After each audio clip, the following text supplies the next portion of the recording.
Because I'm worth it. Yeah.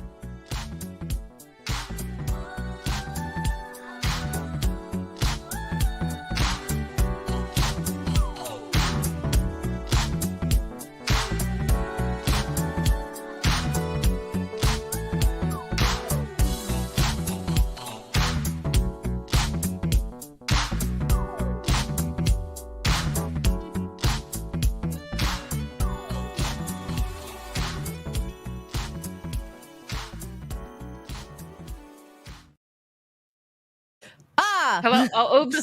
She's breaking it down and eating a crisp. People keep sending me their will and testament in Twitter DMs. Looks The good. what? What? They're like, I'm sorry, my son has died in Nigeria, but here is the last crypto I will ever be giving you. And there's another one where it's like, You're rich. we are, I am, this is the last time I want to hear from you, but this is for our son. But unfortunately, I'm married to another woman, so I never want you to mention this Bitcoin ever again. Here's the wallet details. So you're a mistress? Apparently, I have multiple people's It's a hair sons flip. in Nigeria who are all incredibly wealthy on crypto. I used to be the niece of a Nigerian prince. They said if I sent my bank credentials that they would send me money because he They would died. fill it up, yeah. Yeah. And you couldn't remember, so you didn't send it. I didn't even know how to find my bank details, so they were SLL. So Typical I girl accidentally stuff. sent them somebody else's account. God damn it! I could have been rich. I Missed sent that them one. the King of Nigeria's account. It was really strange. I should talk to your father. How was your trip? We missed you last week. We held down the fort though, just me and Disprove ran. It was good. I did not text while driving.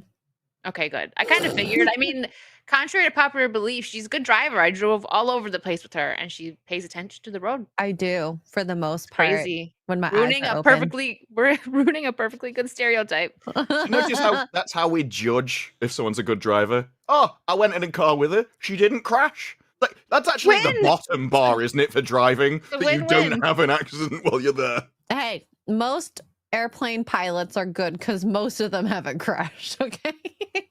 Well, yeah, I suppose they kind of have to crash at the end every time. You just hope that you It's a survive it. soft landing. Yeah. I hope that the crash is as gentle as possible.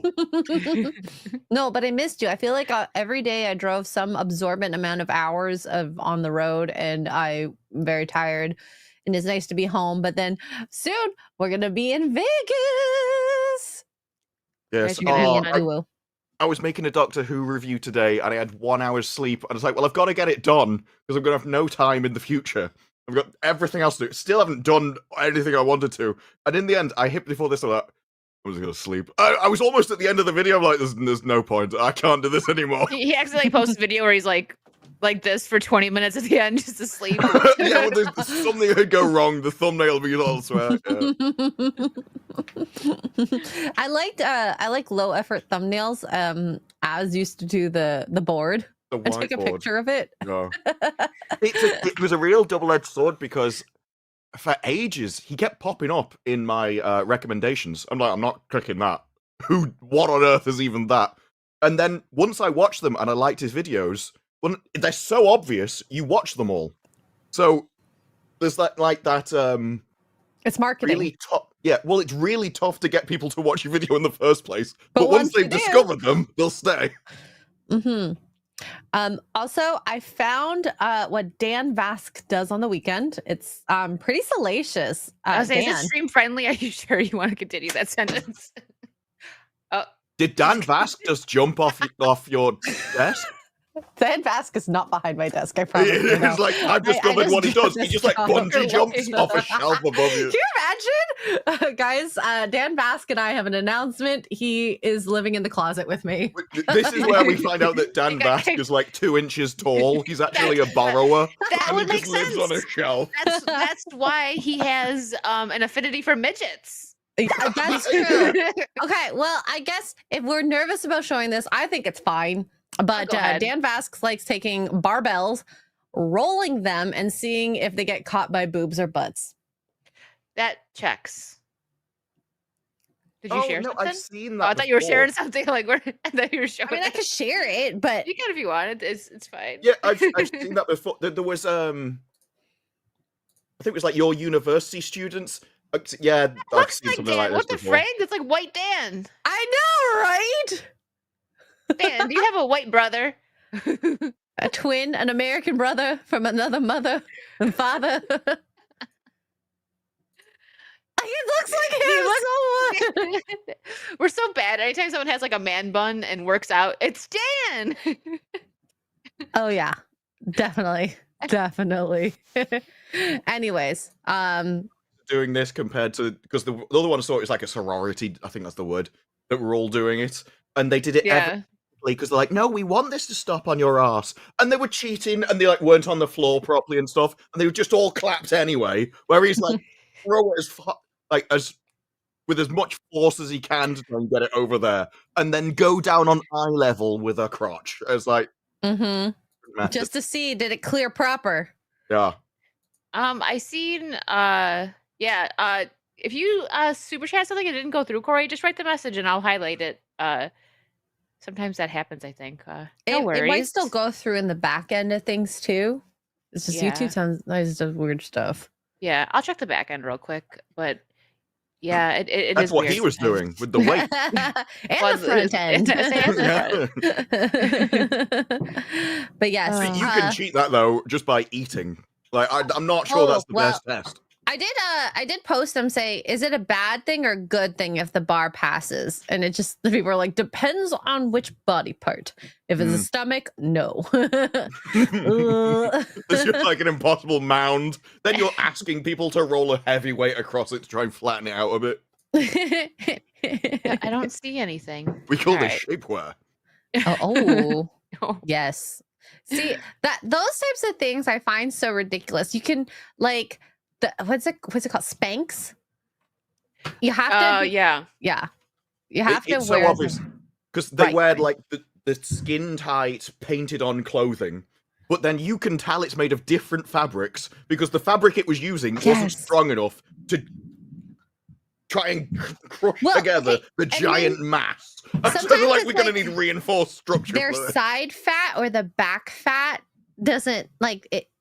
You see where it stops on people if you don't find like the proper sizing. You're like, ooh. There comes a point as well where you're gonna get sued for false advertising, surely. That's like, not gonna you ever get happen. Back and it's just like it's like the blob monster arrives. It's like makeup though. Some start women expanding have and a fill the lot bathroom. on.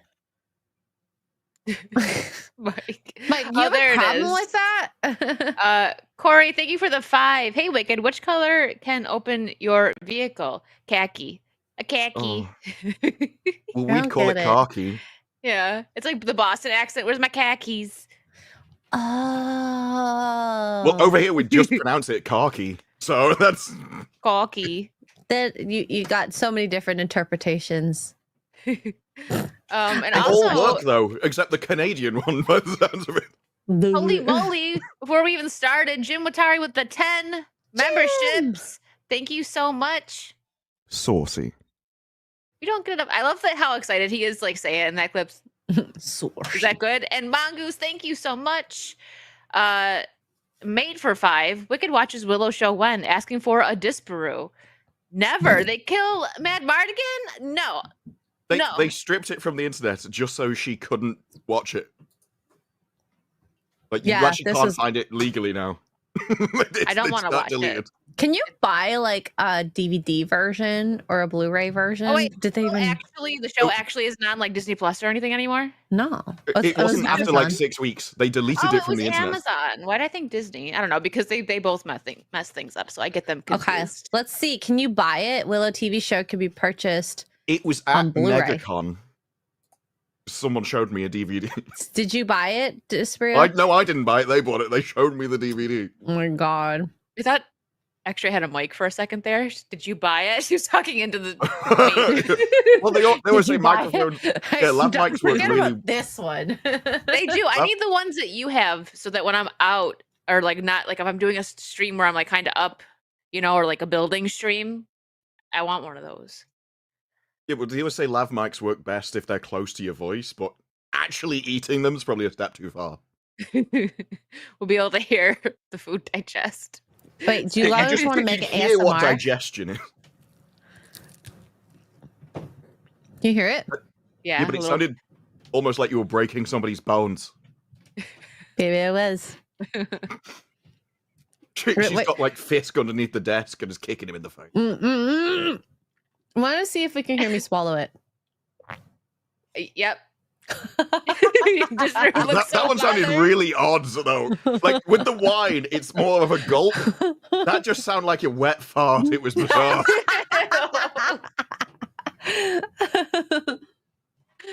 Yuck. Anyway. Yeah, entirely different sound. I think I should just do a swallowing stream. Just to yeah, I'm sure this chat would like that. If you put that in the title, a lot of confused people would enter. Oh my god, I feel like some people got in trouble for watching my extra Carl tries real BBC for the first time. I was watching the chat. Yeah, like, what? Banking and boarding and chatting, obviously.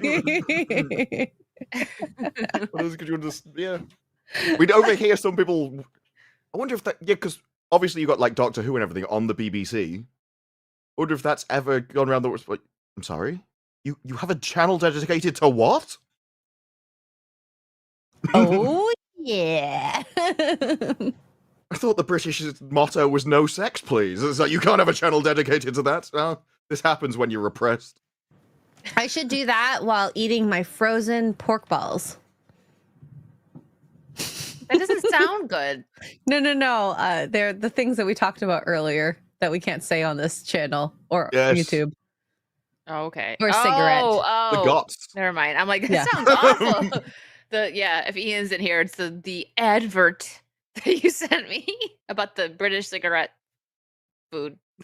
I love how you think that saying the word advert is posh. That's what he said. Oh my god, it's so bougie. You use all the letters. I'm super bougie. Pretty soon I'm just going to start talking exactly like Disparu, and he's going to be like, she's proper now. My work here is done, and then he's going to fly away with his desk milk. wait until Wicked finds out the full word is advertisement. She's going to lose her mind. It keeps getting longer and longer. Thought it was just an ad. All right. The longer, the more posh it is. Yeah. Yes.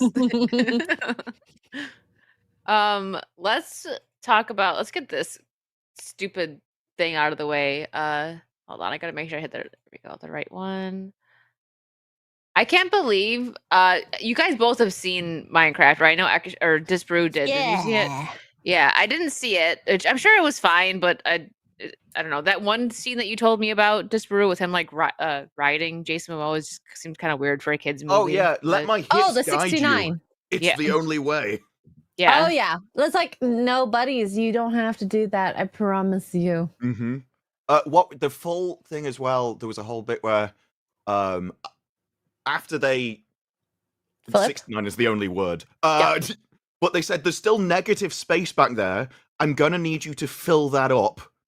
There was something about I'm gonna need you to tighten up. I'm pushing past your safety boundary or something like that.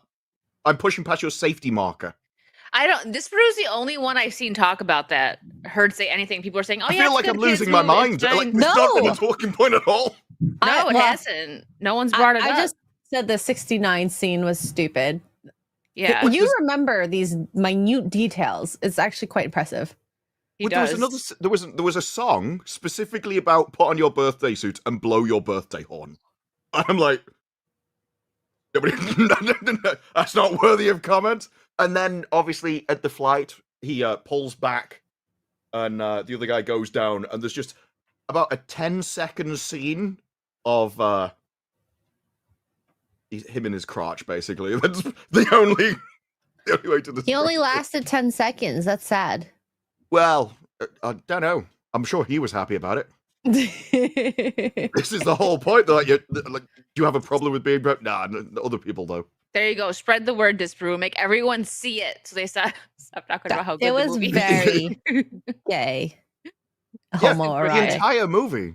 I mean, Jason Momoa is walking around in a pink leather jacket all the time. Well, Hollywood fringe. has to emasculate, especially like the very butch men, right? And it's like there. I don't know who. Maybe someone in the chat will know who I'm talking about. But there's a couple of actors that didn't do that. Like didn't wear like think of The Rock, like dressed up as the freaking Tooth Fairy and stuff. That didn't do that stuff, and they're not really in roles anymore.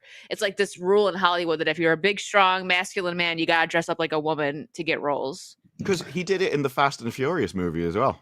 Went around Ooh, with Jason. pigtails and acted really camp all the time. Yeah. I think Yeah. it was the last one. You know what? When he takes that jacket off, though, it With does it for me. This is what I meant at It FNT makes when I'm up like, for I it. don't think you're his type. I think I am. It's like, I think I stand more of a chance with Jason and Momoa after these movies. They've A broken it. lesbian. You're right. Well, I'm the best of both worlds. I think I there's a can be his word for beard. that. Yeah, I can be his beard and still have what he wants. Yeah, humiliation ritual, chat. That's correct. Some people like that though too. So maybe he enjoys it. Yeah, yeah. Worst of both. Yeah, you don't even have tits. What the heck? Well, he's got what- more than enough for both of us. Who, Jason Momoa? Actually, Yeah. facts. He's He got. actually does just ma- have. He actually Oh. might have bigger boobs than I do. It seems to be a side effect of the All the estrogen. chemicals.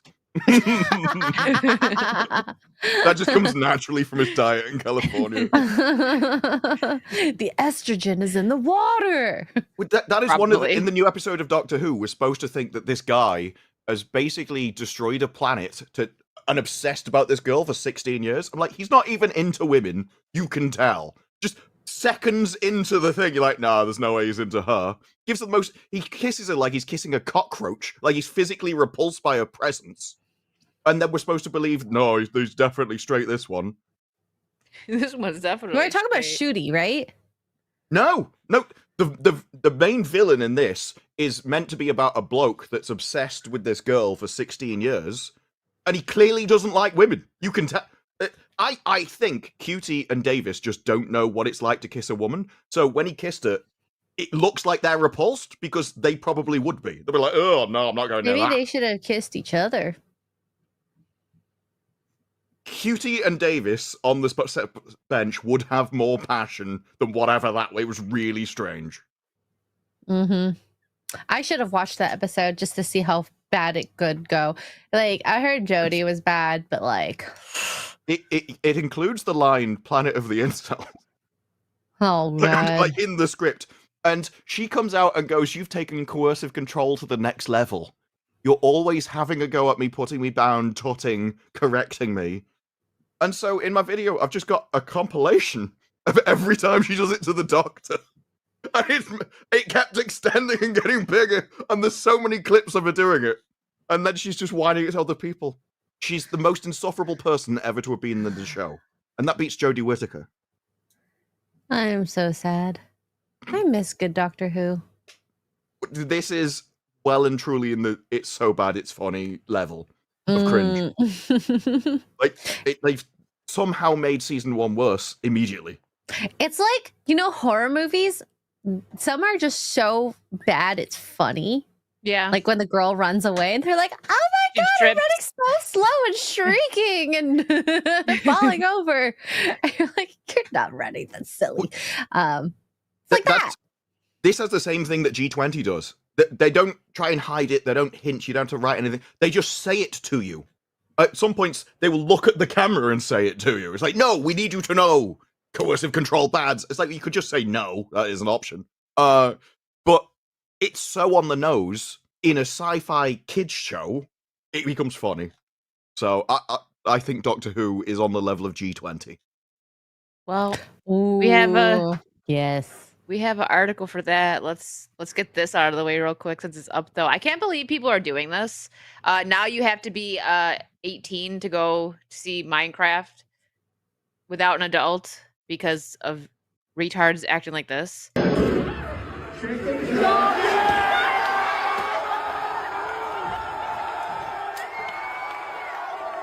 And this one is actually pretty mild compared to some of the other ones I've seen. But this is the one with the live chicken. I'm not sure that's quite mild. Yeah, no, that's not mild. I just mean chicken. Yeah, there was they one. brought an actual chicken. Yeah, for the I don't know meme. how you snuck that in, but okay. But it's just, it's so disrespectful. I feel so bad for the theater They probably employees. Like, brought it in imagine the having to KFC clean that bucket. up. They brought it in a KFC bucket with a lid on it. Oh my god. But it's They're like, ridiculous. have you got Imagine- chicken in there? Yeah. It's a freaking kids movie, and you have to be 18 to see it without a parent because all these kids are that retarded. Like, seriously. You know what? These kids that are in the theater doing it for the memes, they kind of grew up with Minecraft, so I'm not surprised. Yeah, well, yeah, they grew up with it, but I feel bad. There's been so many parents, apparently, which I'm not surprised, that have just left and asked for their money back because their kids can't enjoy the movie. And that's sad. Like, a little 10-year-olds, and they're trying to watch it, and they get chucked a bucket of popcorn in the back of their head. Like, come on. Well, there was throw up one theater, probably more than one, but one that was talked about. There was throw up, like, on the floor. Because people were drinking or what? I don't know. There was throw up. They were throwing slushies. Not even just popcorn. They're just causing a complete, The everything. aim is to cause as much crap to go in the air as possible. Yeah. For some reason. Yeah, and these are like, I don't know, like 15, 16-year-olds. I didn't act that way. I wasn't that dumb. Like, teenagers were like, they're dumb. We were dumb when we were teenagers, but I didn't do that kind of stuff. I was still respectful. There's I forgot what the name is. It's like diffused responsibility or something, where when humans get into a mob of people, they share their personal responsibility with the entire group. So you feel less individually responsible when everybody else is doing it. Like, Yeah. well, we'll all share a bit of the blame. They love following status quo. Yeah. Especially for this. If TikTok didn't exist, they wouldn't be doing this. They're only doing True. it for the video, and they know they're being recorded. Mm-hmm. I've been to theaters where kids throw popcorn and they're being little craps and stuff like that. So, I mean, it's not out of the realm of possibility. I guess they've been trying to get this demographic and it worked. Yeah, there you go. Got to clean up popcorn. Unfortunately. Though. Yeah. I just pass a law where it's like, look, if you're in the cinema, your parents can discipline you, or this 6'5" ex-military Chad will. Security guard. It's like someone's getting disciplined by somebody. And then you Let me be, watch them. please. I'm ready. Watch what happens. I'm ready. I threw popcorn. Take me away. You may not be able to walk when you leave, but not That's for the fine. reasons you I'm want. good with that. Oh no. I'm kidding, guys. What you know that makes Joke. me think of? Yeah, she wants a 6'7" military Chad. Oh That's my the, God. that's the minimum. What was that? White chicks? Once you go black, you're in a wheelchair. Oh yeah. And they show the one girl. She's like saying hi to him, and she's in a wheelchair, and his friend like wheels her away because she's talking to another girl. Oh my god. Oh, that's a movie that couldn't be made today. So many late 90s and Well, early I don't know. 2000s.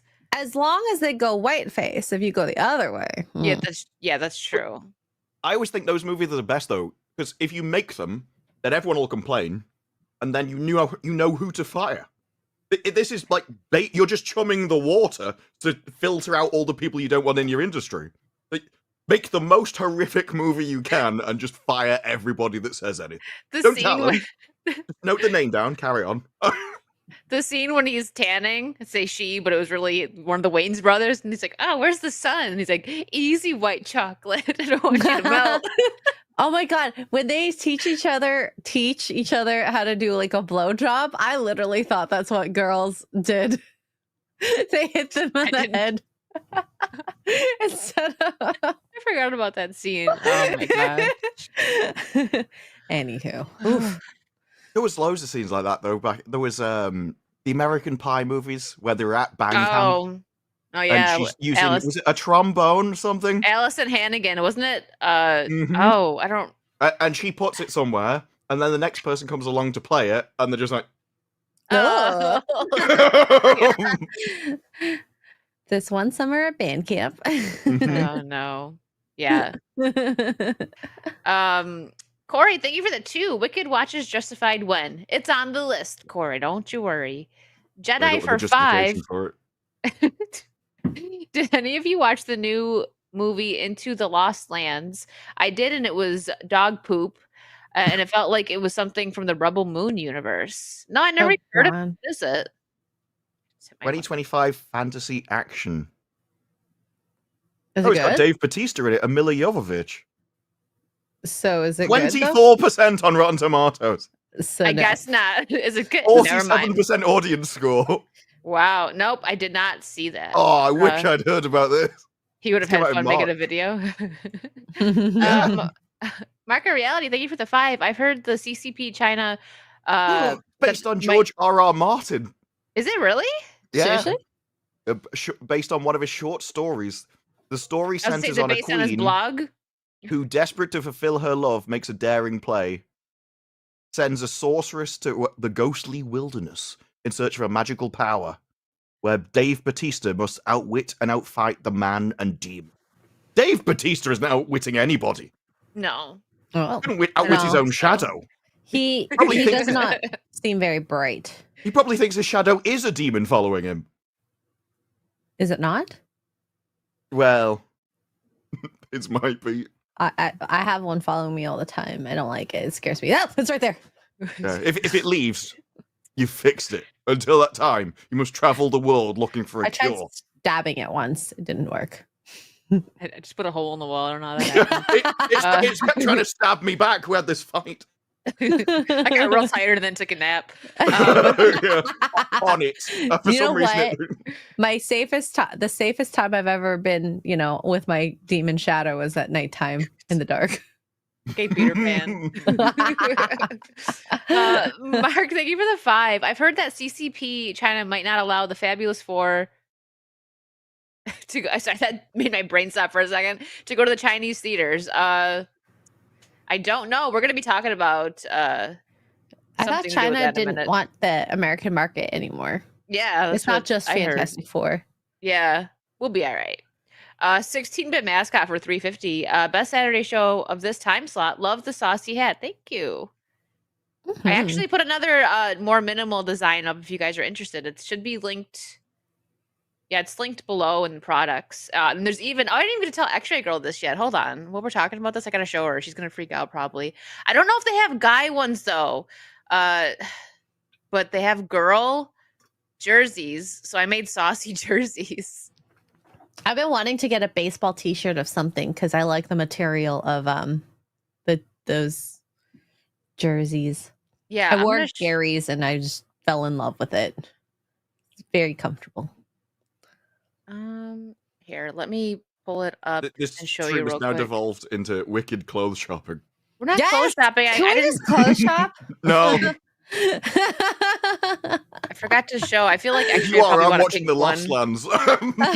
He's like, I really want to watch that. Now I'm intrigued. This is like real I'm life amazed. here. I'm amazed we never heard about because it's Mila Jovovich. Yeah. And Dave Bautista make a George R.R. Martin story. That normally would have been Because news of if George anyone R. R. heard about it. Martin. Or maybe it just flew under the radar, honestly. It must have done because I think that would have been talked about. It should have been talked about. When is the release date of that? It was 7th of March. Ooh, I like this. I like it because it has like this, I different- mean, I you would get say, that red one. you say it's but- not for men's, but like Jason says Momoa lady- would ladies. 100% Oh. wear that. Oh, absolutely. Can you do the blue one under that one? This one? This Yeah. one's cute. Ooh. I know. They all look nice. There might have been a guy one on here. This one is a ladies' jersey though. I'd have to look into it, but Check out Saucy merch. Is the link in the description? yes, it is. And I tagged some of the products below too. But yeah, we've got this one, the whiskey one, and then I'm like, maybe someone just wants one that says saucy without any drink on it. So I made it and put it on a jersey. Oh, I was gonna ask you guys, did you guys start Black Mirror, the new season? Are you into it? Not yet. Have you?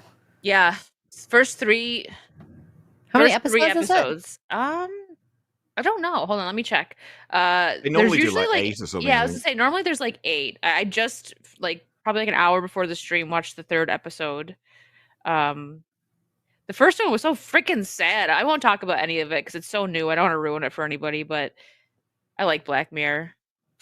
I Have you find seen the episodes hit and miss. Have you depending seen what the the story is. Callisto episode, the sequel? The one where they're like, it's like Star Trek-y. Oh Game? no, not yet. Not yet. I wonder if that one will be good or not. This Like- last one was okay, but it was kind of they made it kind of I just like Gay. the actress in it because she's in Oh, Penguin. that one is the USS Callister's Into Infinity. Is that the one you're talking about? Yes. Probably. That is episode, let's see, 3, 4. Oh, there's only 6. That's the last one. There's 6 Oh. episodes. Oh. I'm just because they've never really made a sequel before, so I'm also curious on that. Yeah. Oh, That's Yeah. actually one of the things I like about Black Mirror is that all the at least some of the episodes intertwine and do reference each other. Like I think at one as well, there was a museum of artifacts of other episodes, yeah, and so technically they are supposed to be in the same universe, yeah. which is very strange. People have tried to make timelines of them and things. That museum episode is really cool too. I like that one. Mhm. There's so many hits in there. There is this brew is right. It is like hit or miss, but I think overall, like in an 6 episode run, at least half of them are good. Some of them are kind of weird, but The creators made a lot of good shows. He did have you ever seen his? It's on the Big Brother UK set, but it's a zombie attack. No. And so it starts with these people are just in Big What's Brother it called? and then get attacked by zombies. Wow. I don't know if Right you up look my alley. well, Charlie Brooker is the guy's name, so it'll be on his Okay. IMDb. Charlie. But he also used to do like Brooker. annual wipes and stuff of just like news for the year summaries. They're really good. If you ever seen Concon whatever, Is that what it's called? Dead Set? probably. Oh, okay. Sorry. Go ahead. Cut you off. So there was Conk on, and then you had Yep. Conk on Live, you got Conk on Shakespeare, and it's basically a woman that doesn't know anything going around and interviewing people and just takes the piss, but in character. Her episodes of stuff are really good. Where can I watch this? It's probably on Channel 4, something like that. You have a link? I'll see Yeah, if I can Dead find it. Set TV miniseries. Oh, it says it's on Netflix. Oh, is it? well, licensing for foreign countries. I think it was originally made for Channel 4. Okay, well, I'll find it. I'm leaving this tab up so I don't forget. That sounds right up my alley. I think one of the best. I mean, there's been quite a few good Black Mirror episodes, but I still always come back to that one with Aaron Paul and oh my gosh, what's his name? He was on Pearl Harbor. He was like a heartthrob in the 90s. I'm waiting for chat. I'm just waiting for chat. Chat, well, they'll Okay. get it. He was also in that new thriller. I'm just drawing a blank right now. Not Ben Affleck, but the other one that was in Pearl Harbor.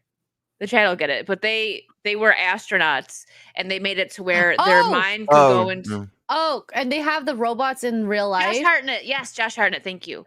Yeah, and That so was a like they good have one. that was a good one, and they can go into their That was, bodies. that was one of the ones I didn't like. You didn't like that one? Yeah, there's been a few. Like, I think it was... Pretty sure it's this series. There was one where they're on a farm or something, and there's been killings in the village and stuff, and they've come to investigate the mystery of who's been killing people in this village. And they're after tapes and stuff and talking to people, and then at the end there's a twist, and it's like, I don't know. I prefer some of his other ones. Like one of my favorite was where nobody forgets anything, and they all store everything they've ever seen, and he gets kind of obsessed that with was it. such a good episode. Oh my Yeah. god, that 'Cause Jodie was in it as the Really? girlfriend. There's so many of them I that I probably like. didn't know her back then as Doctor Yeah. Who. Yeah, she's in Must have it, been and before. the role fit her because she's an annoying person. Yes. She's an annoying that's person. It's what I liked. It's the ones that play with ideas rather than just trying to be like, oh, you never saw this coming. Because Yeah. that was, even if you could remember something, you would know the truth, but do you actually want to? Is that good for you to have that much information? To Black know Mirror every single started- micro reaction. Black Yeah. Mirror started in 2011. No wonder I can't remember some of these. This started Yeah. forever ago. Oh, there's the one with the kid where she has the ocular monitor that like censors out bad things that the mom can control, which is really interesting. So she won't see like violent stuff like dogs, and she won't hear the dog barking at her like aggressively. Remember the I remember rating the top one behind where it. you could rate somebody, and if you got like low ratings in real life, you couldn't get Oh jobs my and god. stuff. Yeah. Yeah. That one was Yeah, that was a good one. that was a good one. I think I've seen that in other shows as well. Like a few of these ideas have either been in other shows or they just watched this and were like, no, that'll make a good episode for us, and did it. There was another couple of my favorites. There was where this guy wakes up and he goes through the town and sort of bad things come happen to him. And it turns out he's in like a prison complex or something, and everybody's watching him. And it's like this is his, and every day he gets his mind wiped. Which is why he keeps waking up in this new place like he's in a time loop. That was good. And another one, the taxi driver one. Remember that? I think this is one really early series. I'm not going to say anything about the end, but he has to. Someone's telling him to do stuff, and he has to keep doing it. Oh yeah, I doing do it. remember And that And then one. it turns out Yeah. everybody's all looped in. There's something dance. There's one where the kid watched the video on his laptop, and then he ended up getting blackmailed into doing stuff. Yeah, that's the one. That's the one, right? Okay. Yeah. That was a good episode because that twist at the end was such a shocker. It's a good idea on its own, right? Because a few movies and stuff have played with it, that everyone's doing something else and they're getting blackmailed. A lot of people just do, it's a mysterious demon in control of them. But everyone's playing like Truth and Dare and stuff and interacting. Speaking of annoying people, the last one had Aquafina in it. She didn't have like a huge role in it. She was just like a side character in the episode. Rap? No, thankfully. But they just showed her. You hear her voice first, like they're showing the outside of the building, and then like, you're going in. And I was like, as soon as I heard her voice, I was like, no, please no. And then I was like, but yeah, she was just like, the episode was kind of weird. I won't get into it. It was like I don't know. It's kind of hard to explain. I don't want to, because these are new. I'm not going to talk about it and ruin it for anybody. But yeah, I'm on the third one. The first one was freaking sad, man. I want to like talk about that one, but I don't want to ruin it. So I'll wait till it's been out for a bit. For next week. Yeah, or a week after. Yeah. Whatever works. After you guys are back from Vegas, you guys can't put anything more on your plate right now. Watching an episode is too much. I mean, it could be a good show to watch while on the plane. Oh yeah, there you go. That works. But since Disparu was just going off about Doctor Who, I figured we should bring it back and get that topic up since you were just talking about it. I don't watch Doctor Who, so I don't know. You have the floor, Disparu. This might be easier if I share it, because you want to? Oh yeah, you're gonna want to highlight parts of this article. It's gonna drive you crazy if I don't highlight. Go ahead. Well, no, it's more that unless I was looking at it myself, remembering what was said in it would be a challenge to begin with. True. Okay. Yeah. Sorry. So I'd be reading, then I'd scroll down, and then you wouldn't be where it was, and it would make no. There you go. So Vashta Narada, who she was the person, she's got the same, her name is so similar to the library where this thing lurked in the darkness and ate people. I can't, my brain autocorrects it. But she makes a strong first impression. Yeah, she can't act. She's insufferable. And I think the only reason she exists is to make the Doctor less annoying by comparison. But this is a tale of toxic masculinity. This doesn't make sense when you see the show, because like I say, this guy clearly isn't into women. He's not masculine at all. And if anything, the story you wrote is, you've got to be masculine because otherwise you're going to destroy Earth. Well, planets. This Planet of the Incels is in the show. She talks to the villain, and he's talking about his plan, and she's like, this is Planet of the Incels. She says that in the episode? That's a direct quote. That's part of the script. This is Planet of the is what she says. Because essentially the plot is he buys her a star at first, and she doesn't like being called Miss for some reason, even though she's not married, so that's just her name as her title. And she keeps doing stuff wrong, and he keeps correcting her.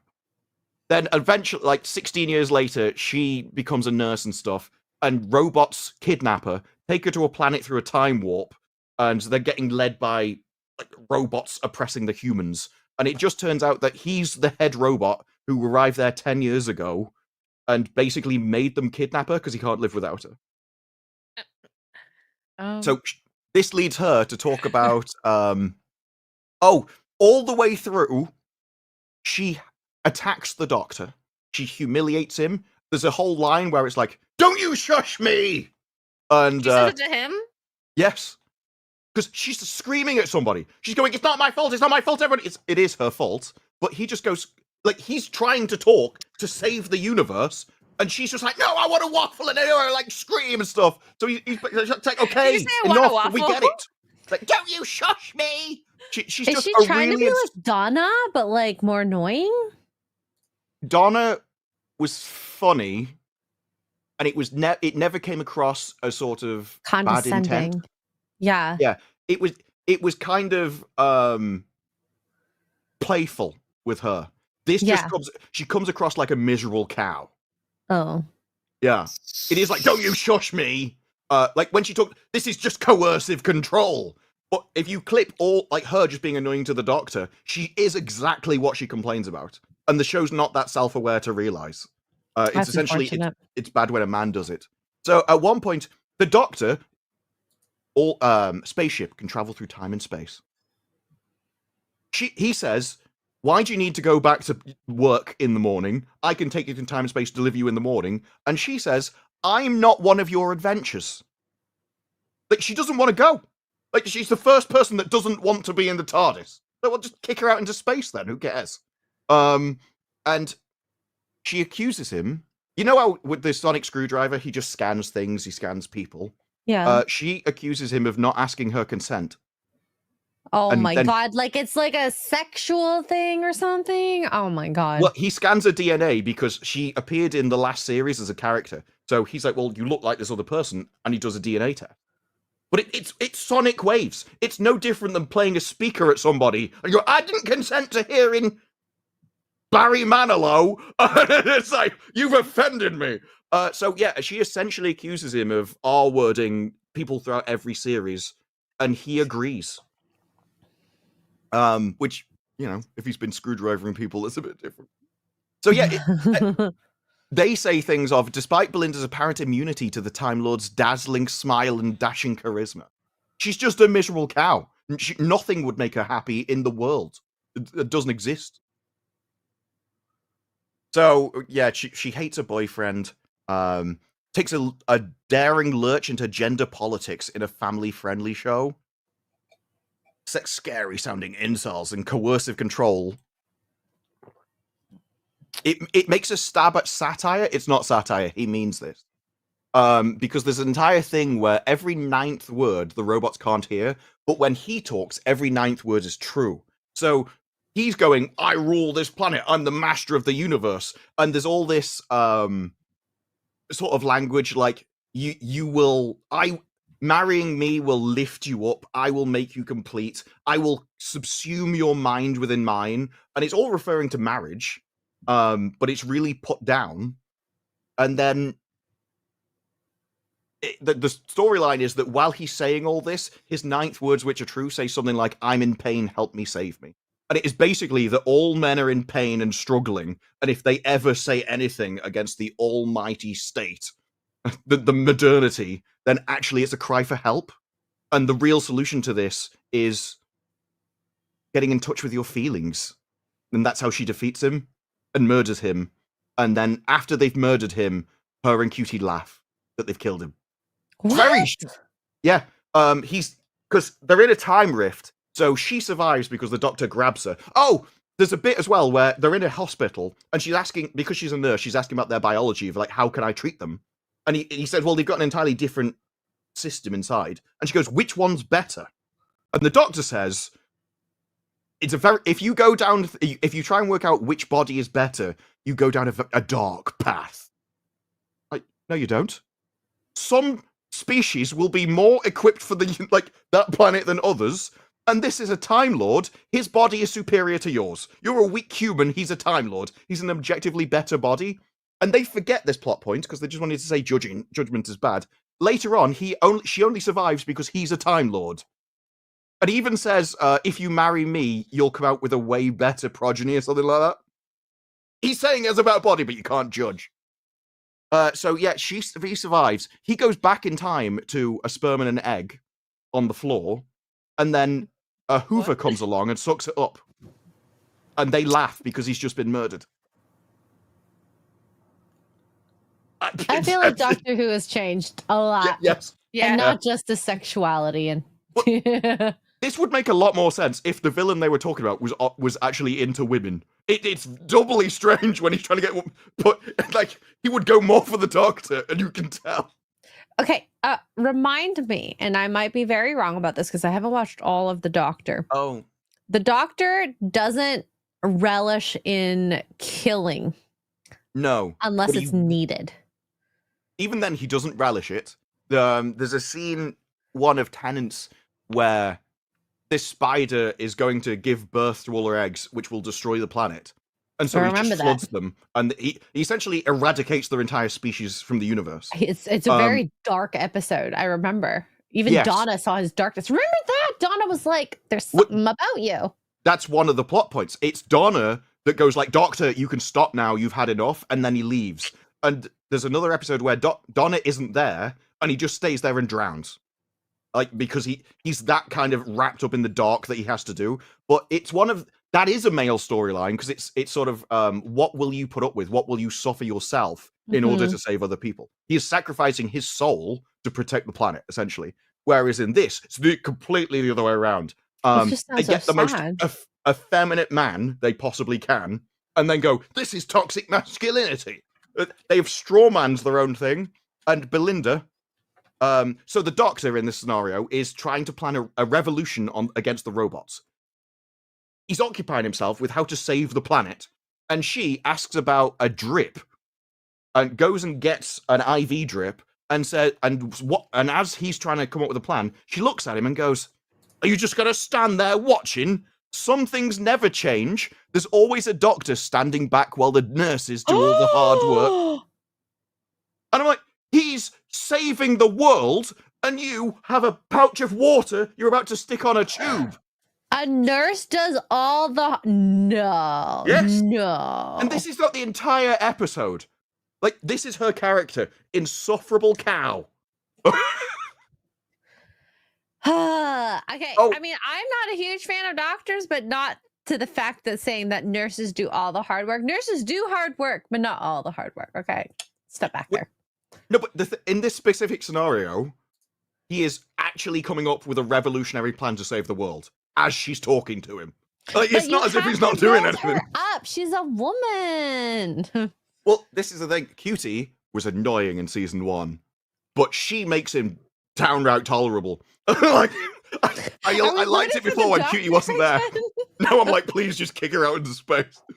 I forgive you, Cutie. So there is worse things. Yeah, and I thought the reason of having the companion, not only to go on all these adventures and fun and whatnot, is to see the world through a different set of eyes that are just like new and bright and shiny. Yeah, she's the companion is the audience, so it's the person that the Doctor explains the world to. But it's also, he's traveled the universe, seen everything, and it bores him because he's seen it all. Yeah. There's nothing new for him. So when it's like when you have children and Christmas arrives and you see them get so excited, it makes the parents remember what it was like to like Christmas again. And so that's what they are to the Doctor, and that's the kind of the thing that softens him, so he doesn't just go out wiping out species that don't deserve to survive, because he could make the utopia without the companion. Yeah. Whereas in this, you went from Ruby, who was the best thing about season 1, to this one. And it's like, I guess that they're trying to reflect the audience that they want at this rate. I do think this represents the audience that they've got. Yes. Like, they're probably all for this. And aren't their ratings down? Because, real Doctor Well, Who the last fans don't season's was the lowest. This will get worse. Especially after this episode. So it's been the same. Isn't it usually a different Doctor every season? Like, how do they do it? I don't know. No. Every the same one.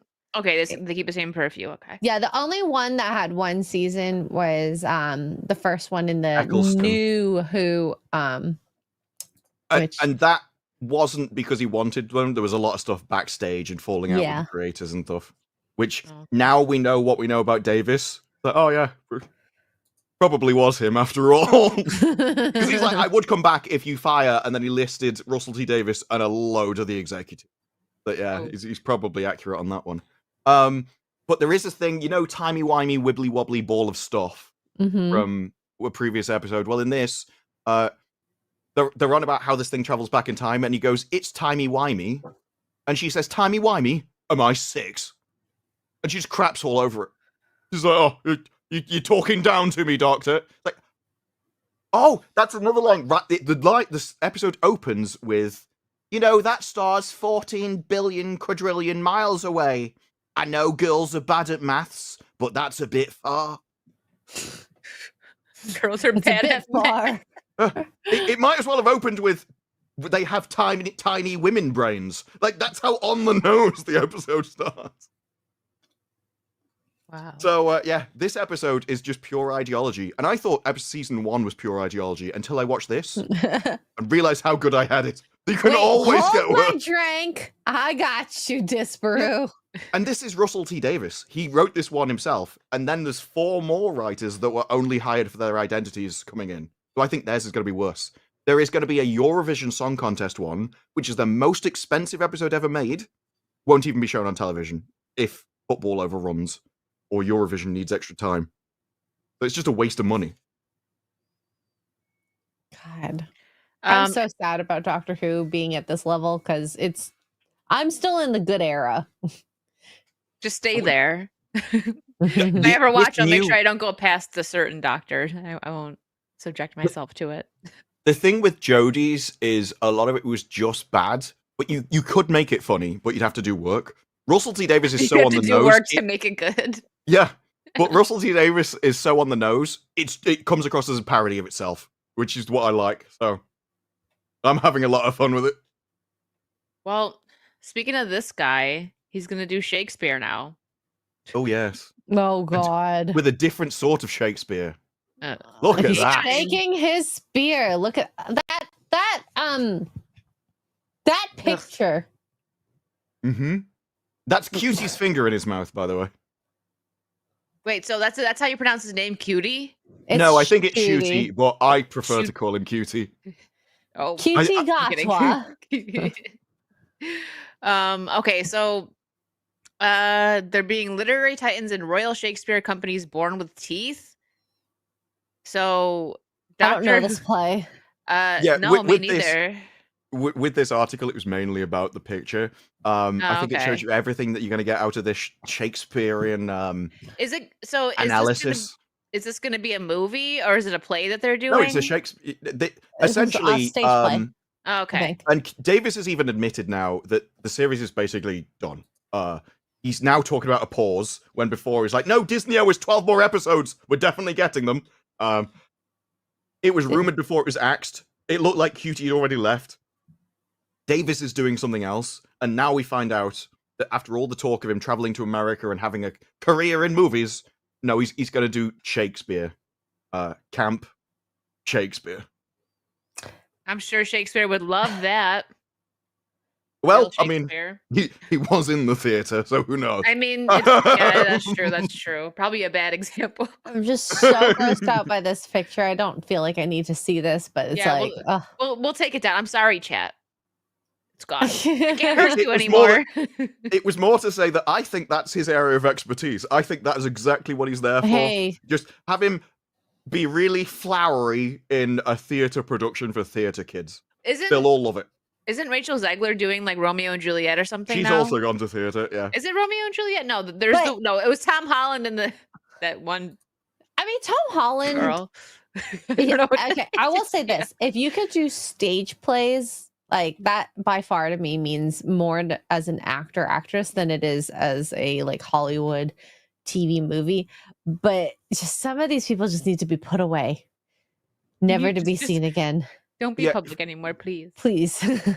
There is definitely a hierarchy of entertainment, and theater is not the top of that. Now, I know a lot of the classically trained actors. The guy that played Picard, he was well, actually, I'm Shakespearean trained. There was a guy that was an alias also, like Shakespearean background, and always saw being in TV and movies as the downgrade, but they do it because they get money. But from the Hollywood perspective, no, movies are the top. TV would probably be below that. Going to theater is demotion. Yeah, Patrick Stewart. Yeah. Yeah. Yeah, they are weird like that a little bit with theater. Actually, Christopher Reeve, he wasn't the first movie Superman. There was the show before that. But anyways, he was in theater, and a couple of people that he worked with, when he said, I'm going to do a reading, they're like, for what? It's like Superman. They're like, don't do it. And imagine if he didn't. That was his biggest role, and then he was iconic. But yeah. They're some of them are like that. Like, don't sell out and become a star. Well, I mean, they probably are correct that the Shakespearean trained actors are the best actors. They take it seriously as well. That's a different kind of training, not the like the modern people. Not the modern theater kids. Think about like if something goes wrong in TV, movie, you just say cut, do a new take. Whereas you cannot do that with a Shakespeare play. You just have to continue going, or just any play in general. That was another thing. This actress in Doctor Who, she can't act to save her life. But imagine you're at home, and then space robots land in your garden, smash through your door. That sounds. And put an obvious laser pistol in your face. Do you think you'd act sassy in that scenario? Like, no. You might be a bit scared they're about to shoot you in the face. I would probably pass out. She's insulting them. She's like, stop smashing my house up. The landlord will get annoyed. There's a guy with a gun in your face. And you're like, oh, the landlord will be pissed over there. And she's just mouthing off to him. She doesn't even act like a human. It's like, yeah, maybe classically trained, because there are times in TV series and stuff where you're like, did you read this and think this was good? Sometimes they do that. Like, you'll see the way they deliver lines, and it's just like they really thought they did something there, but it did not hit. It's awful. Yeah, if you're her in this new character, you're supposed to put yourself into the character as if it's actually happening. Because it's sci-fi, but you're not supposed to be in on the joke. And at no point you go, like, I should be more scared than this. I've never seen robots before, let alone space robots, and they point a gun at me. I should be terrified, not mouthy. I'd probably pass out. And here's the point. Don't worry, I'm not skipping other super chats, guys. But Ian makes a good point. Thank you for the 50 pounds. I didn't know this. It's the Shakespeare Company, but it is a recently written play, not a Shakespearean one. So they'll be able to make it extra woke. He plays Marlowe, who was Shakespeare's contemporary in the Elizabethan era. It's not even a Shakespeare. So it's going to be like extra. I mean, I just assumed it was a Shakespeare play they'd perverted. Me too. So yeah, I didn't know they just made one up. All right, that's really sad. It's gonna be awful. Well, let me get the rest of these super chats real quick, and then we'll move on. Jason Webster, thank you for the Australian 5. Hi to the beautifully buoyant X-ray girl, amazingly astute wicked virtue, and the Ayrton Senna of rapid wit disparu. No idea. Senna. Jason, did you make that up? It sounds like a person. It does. It doesn't feel real. It's not real. I just found it funny that he called X-ray buoyant, like she can't sink.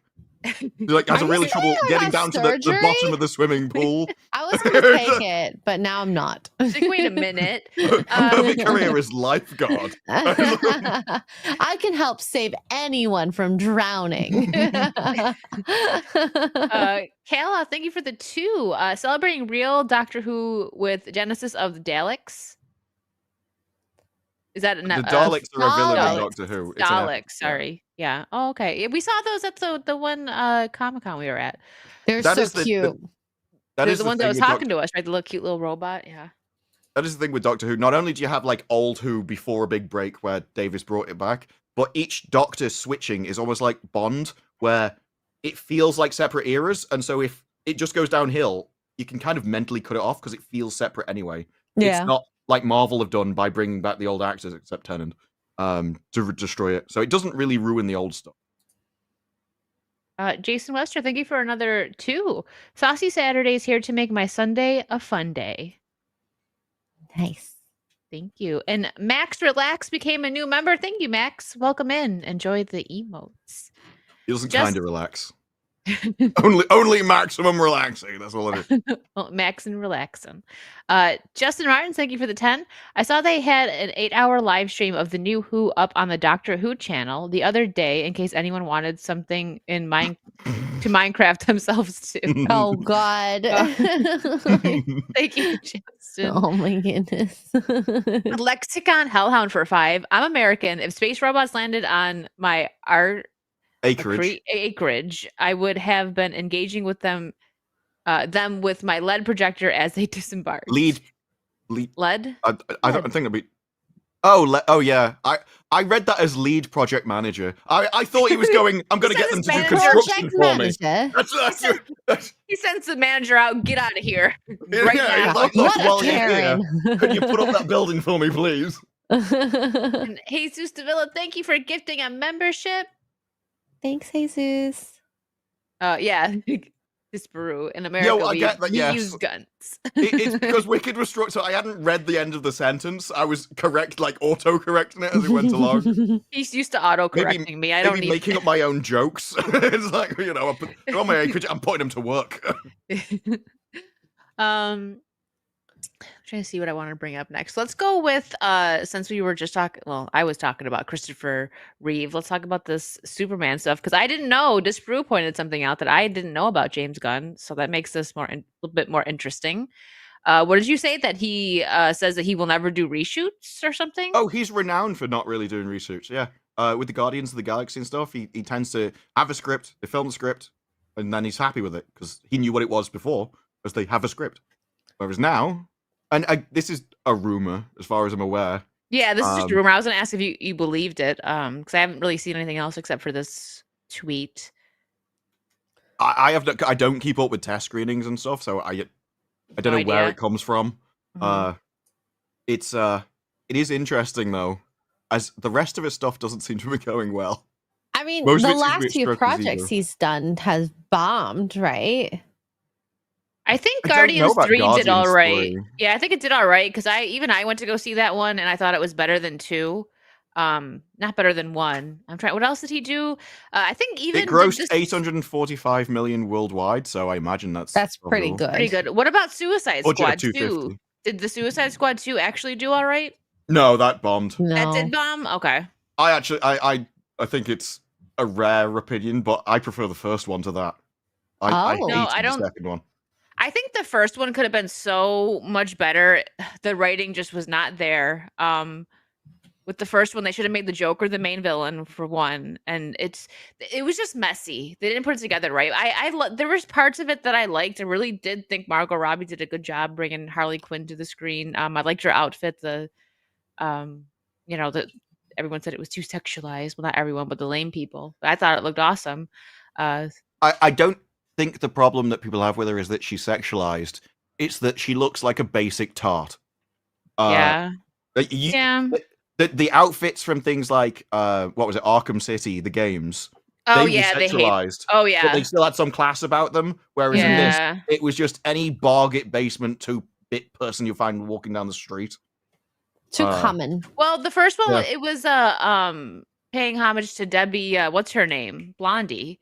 Because she had an outfit like that in the 80s, and I think that's where they took the inspiration for the outfit from. But yeah, I think that maybe they went. I liked it, but I think they were trying to go like lean heavy into the bimbo only lives for the Joker stuff, which they should have just did. I wanted a Mad Love movie. They did the opposite though, didn't they? Debbie Harry. Her storyline was, I actually don't need the Joker.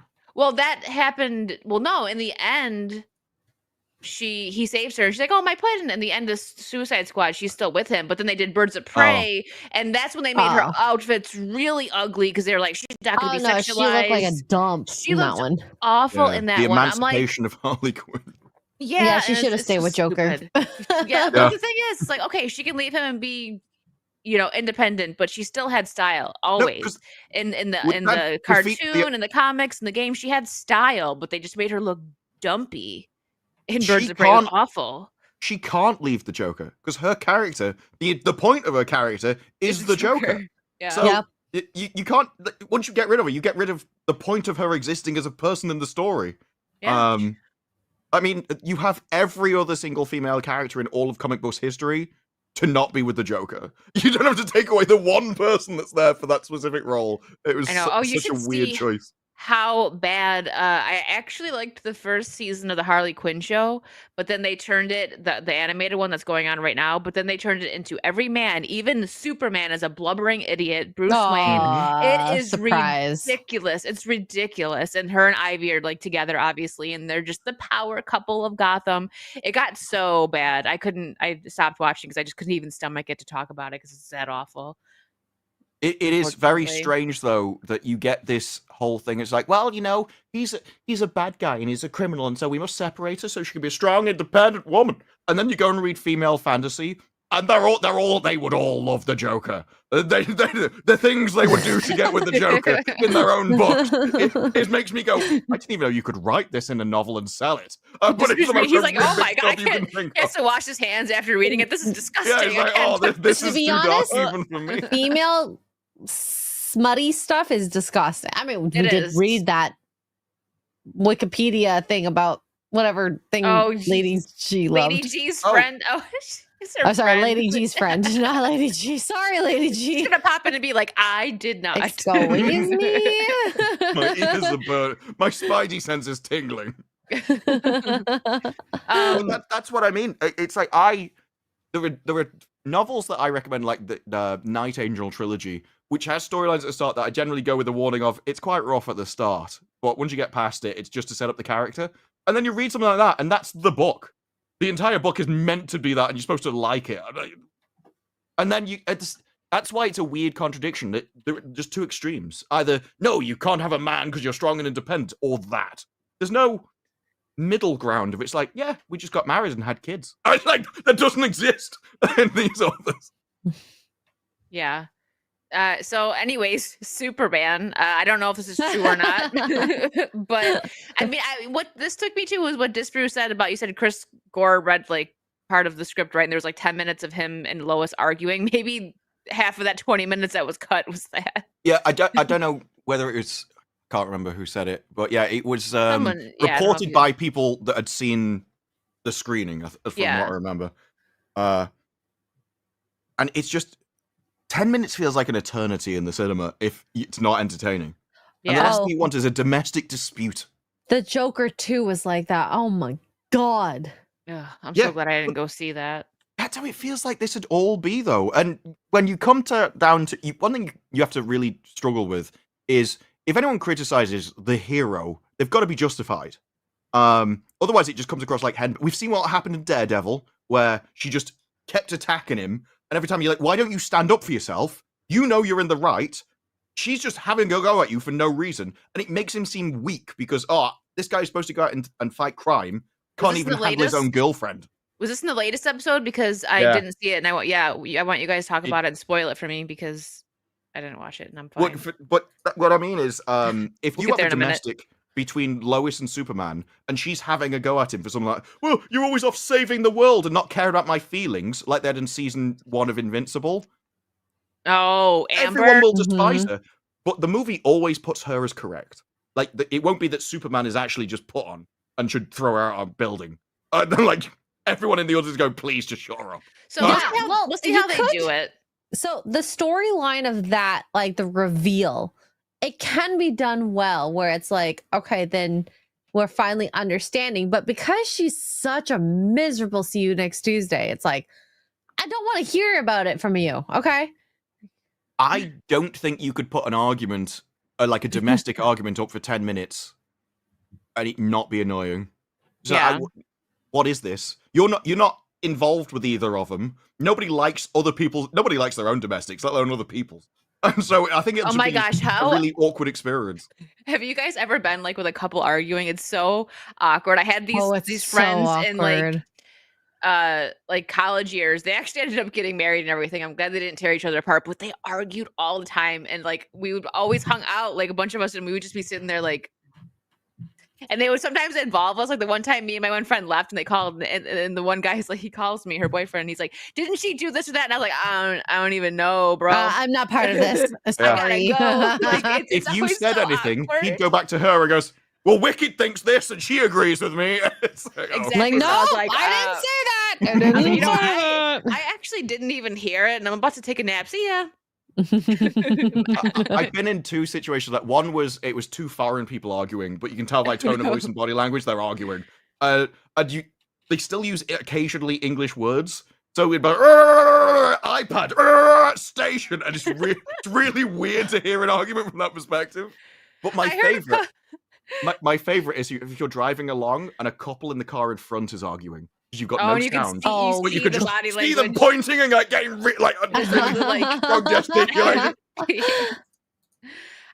of the funniest arguments I ever heard from a couple was something about macaroni and cheese. Like I think she made macaroni and cheese for his friends and he was drunk and he didn't get any. And I just heard blah blah blah blah blah macaroni and cheese, and I was like, I was actually laughing at that one. It was pretty funny. Yeah, couples arguing. Amaze balls. Thank you. Yeah.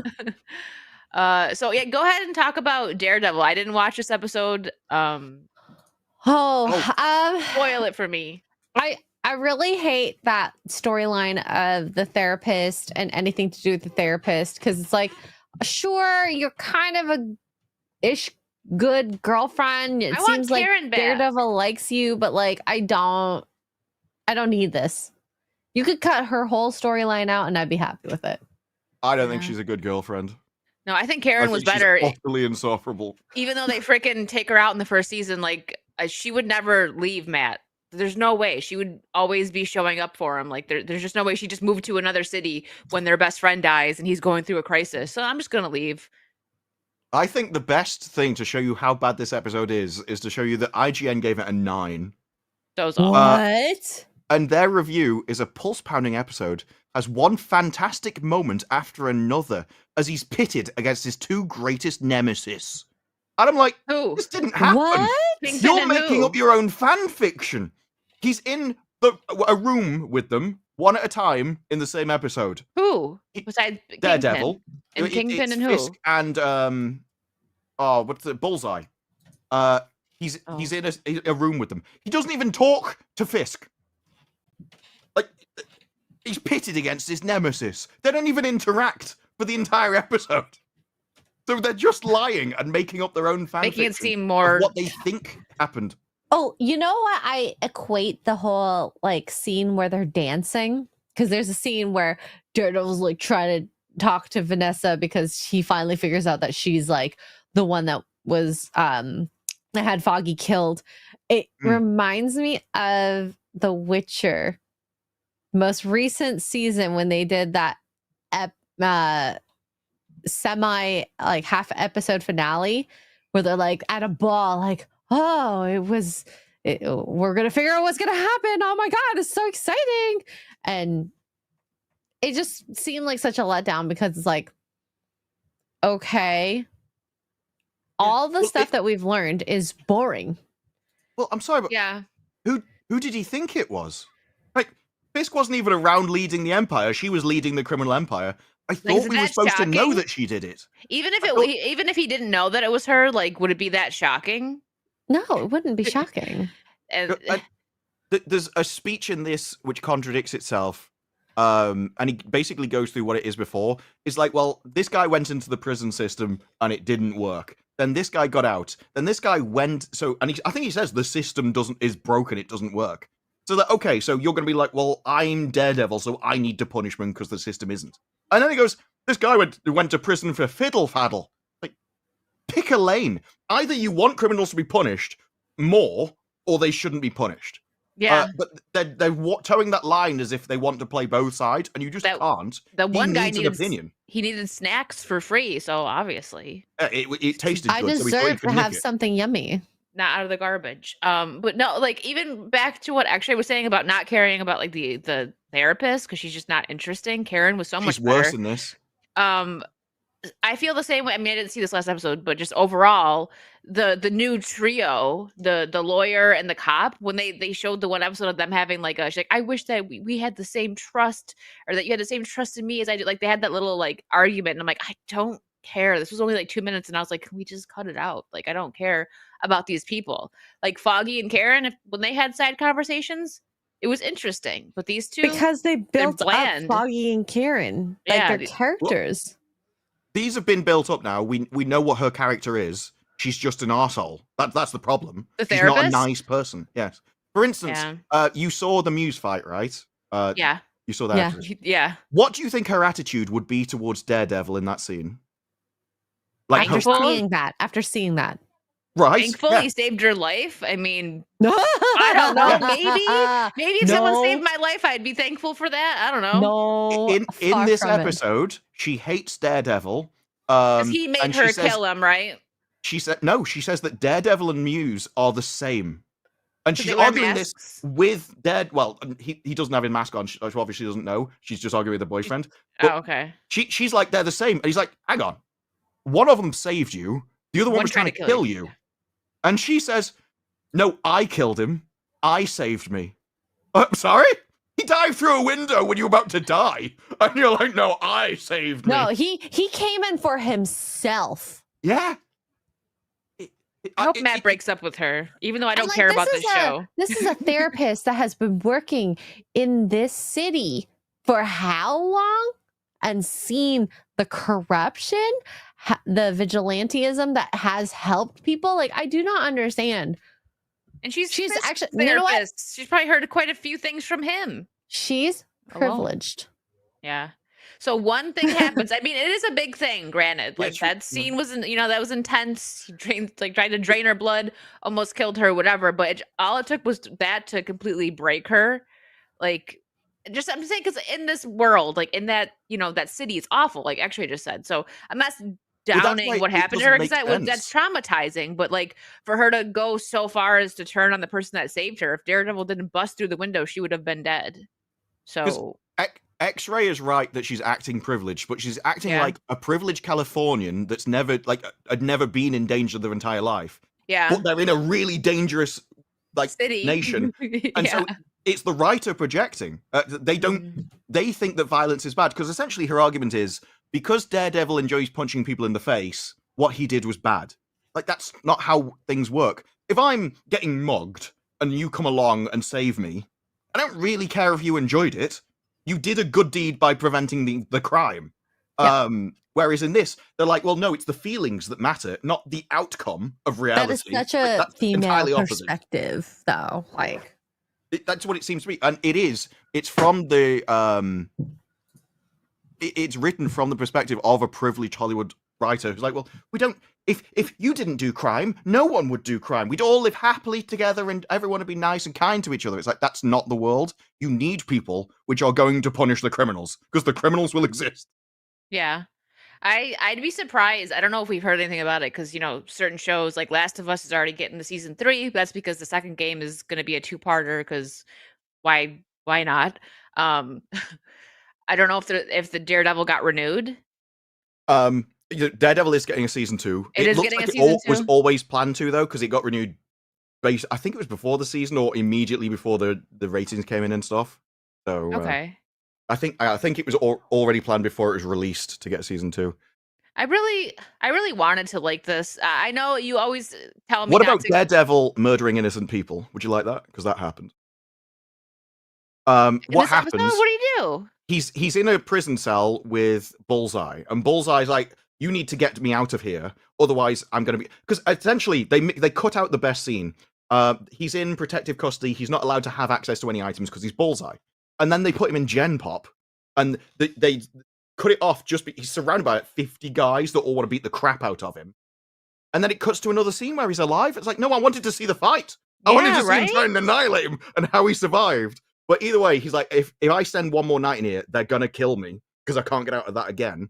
Who, And Matt so- says that? No, Bullseye says Bullseye it. says And Matt's it, like, okay. well, I don't care. But he says he realized he's got information about Foggy. So he says, I will take that to my grave unless you get me out of here, where I'll tell you the truth.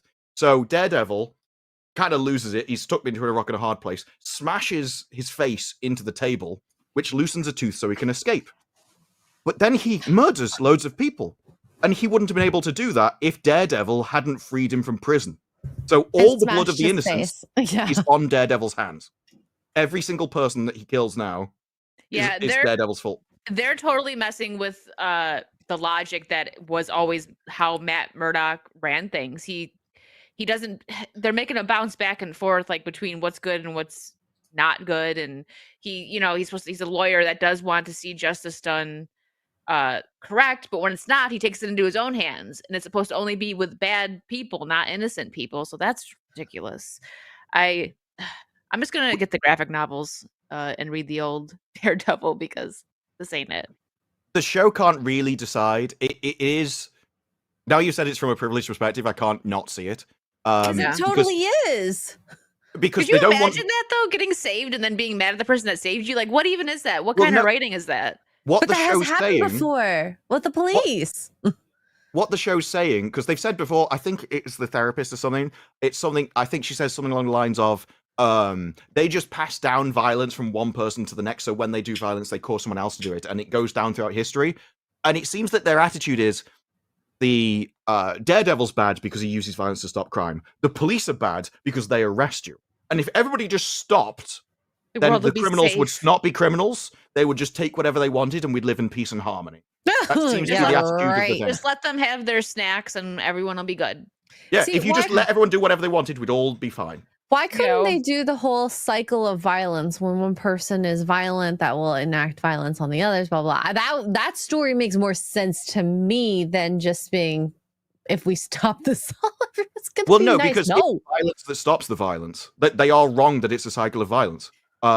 There's a reason why we have you're not supposed to be violent, but they can be to stop you. And it's because the good guys need the violence because that is the ultimate force. Starship Troopers was right when it's like force is the one true authority from which all others are derived. And that's why you need the good guy with the authority on force. Because everyone else will essentially use it for evil. And so, yeah, if somebody's robbing a place, other people should be allowed to use force on that, and that is justified. It doesn't matter whether it's like causes him to do more crime. He was already doing crime. You know? Like the only way to stop the thing is with force. And this show seems to hate its main character, and it doesn't want it to allow him. Well, he's a white male. Of course they hate him. He's a white male. Of course they hate him. They want to ruin him. It's more that he's willing to do actions to stop people. And it's like, no, you should just sit back and just watch your city be destroyed, and that would be good. Because don't worry, they're blaming him for the crime. Fisk is going to fill the hole, and then everything will be good. Oh, because his task force is just ultimately that much better, which is he's using violence to stop violence. In this, the police put someone's hand in a deep fat fryer. Oh, that was one of the police that has the Punisher tattoo, right? In front of the commissioner or someone that's like high level too. Was it one of Fisk's people? Because the guy, yes, it's one of his. So group. He's like, he saw some guy with his phone out and being like, "What you doing?"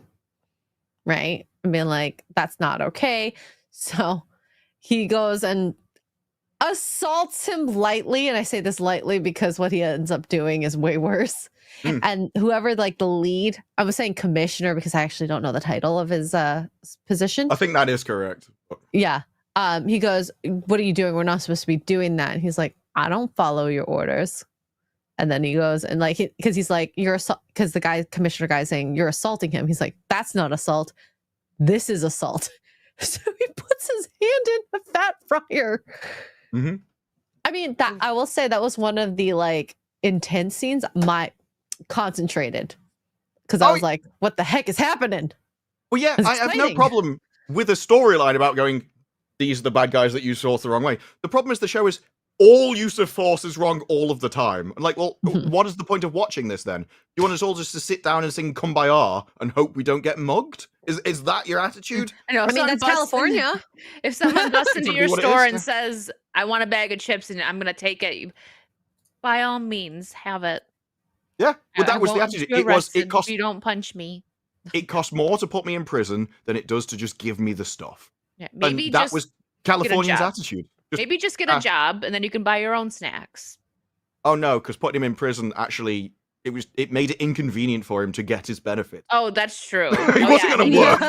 Might work when you could. That's right. Yes, he gets assistance. Silly me. God, you're too logical. I know. Jesus. I need to just stop talking right now. I make no sense. Let's get some of these super chats. Thank you guys. Lexicon Hellhound for 2. Disparu, have you been hanging out with Beardo? Oh, because you said the lead wrong. Well, you didn't say it wrong. The context No, was I wrong. was expecting the word lead project manager because it was because I was reading it as Wicked was. Jason Webster, thank you for the Australian 5. Superman never flies without his trusty Rolex GMT Master Pepsi and his Platinum American Express card where he puts the letter I don't want to know. Maybe he has little pockets. In his trunks. Yeah, the bigger on the inside, he's got TARDIS pants. Yeah. Market Reality for 5. They turned Harley Quinn into a bunch of case reports from a trailer park and therefore boring AF, not entertaining at all. Yes, it's true. They took a good character who was just a fun sidekick and they're like, we got a girl boss her up and look. And that's the thing. Harley Quinn is incumbent on Joker from all the things that I've heard. And so it makes no sense to have her have a standalone movie. She literally was created in the animated series in the 90s to be his girl and his sidekick. If they were going to do a Harley movie, Mad Love is what I would have liked to see. Her and Joker, a movie with them in it. Like just centered around them, not her being, that solo. Yeah, solo and it's stupid. Ian, thank you for the 50 pounds. I was invited to dinner by a friend when I moved to a new city. Him and his wife got into a massive fight, and it was just me sitting at the dining table with their crappy soup. That is so awkward being in a 3, like the wheel, the third wheel. The third wheel. Like you're the only one there. You don't even have someone else to go. So because you only have 2 options. Either you slowly sort of back away and go into another room, or you start umpiring the fight. So as one goes, you're like, well, she's got a point there. You did say this, and you start winding them up. It's like, well, actually, do you remember when you said this? You've just contradicted yourself. You piss off both of them. Yeah, you should say quiet. But I'm sorry, I wasn't listening. I zoned out. Lexicon Hellhound for 2. It's a really handy skill to have. Try to zone out whenever you can. Mainstream reviews have become utterly worthless. Agreed. That's why I like them when they're critical of something because it's so rare. Yeah. And you're like, what? Even if you disagree, dark side. I know. Even if you disagree and that like they're critical. Well, actually, no, because sometimes they are critical about things that we like. Sometimes things that actually do well, which makes no sense. So never mind. I just like it because it's like they've saved up all their insults and they come out with some bangers. That's why I read them. Minor Zircon for 2. More pineapple on pizza to heal the world. That I can't get behind that. Hi, Minor Zircon. Good choice, bro. Just pepperoni. Oh, That is a crime in Italy. It's not even going to heal anything. You like got a tear in your stomach. You eat that, it's going to make it worse. I don't even know what that's supposed to be healing. Andrew Matthews for 2 pounds. Just give every criminal a Snickers. Well, that's what Daredevil wants you to think. Yeah, frickle fackle or whatever. Frickle fackle. Don't give it to them. Just open a store and then let anyone take out whatever they want. Is the message of Daredevil. No one talked about the poor store owner who had to probably work very hard to stock their shelves and they're going to lose out. But no, don't care because they're a business. Doesn't matter. All corporations suck, even if it's a small business. I mean, that's just him being an idiot. What that guy should have done is gone to the store next door and taken all their stuff and put it in his store. And everyone's got stuff. My God, you're so right. Yeah. You know what they should have done? He should have just ordered all the fickle fackle and then not paid them. Mm-hmm. Yeah. I deserve this. Yeah. I just wanted something that tasted good. Lexicon Hellhound for 5. It's because of the state monopoly of violence. Individuals must never take actions, just plead to their masters. What? Yes, in the real world, but Daredevil is the counter to that, and that's to show you that no, actually, the legal system fails, and so he is the thing that is there when it fails. And so you can play with that idea of should it just be the state? That's what I thought they were going to do with Fisk. He's like, well, I own the police, and yes, I'm a criminal, but I'm using and they're doing criminal acts, but for good. Versus the guy who's outside of the law but is also doing good, but also hates what they're doing, and so you end up with two good people essentially going at war over the best way to do it. You can play with those kind of ideas, but the one idea you can't have is Daredevil can't punch people in the face because that's bad. Like, well, that remove the need to Daredevil. It's like taking Joker away from Harley Quinn. There ceases to be a reason for him. Mate, thank you for the 5. Hey now, California just voted to make shoplifting a felony and use the prisoners for labor. This is a New York thing. Is that real? Wait, what? I don't know. I mean, it always should have been a felony. Yeah, because I was thinking of California, because for a long time, it's like, well, if you took under X amount, then you can just walk out the store with it. And no one was allowed to touch him or anything. I'm sorry. Stealing is stealing. That should be a punishable offense. No? Agreed. All right.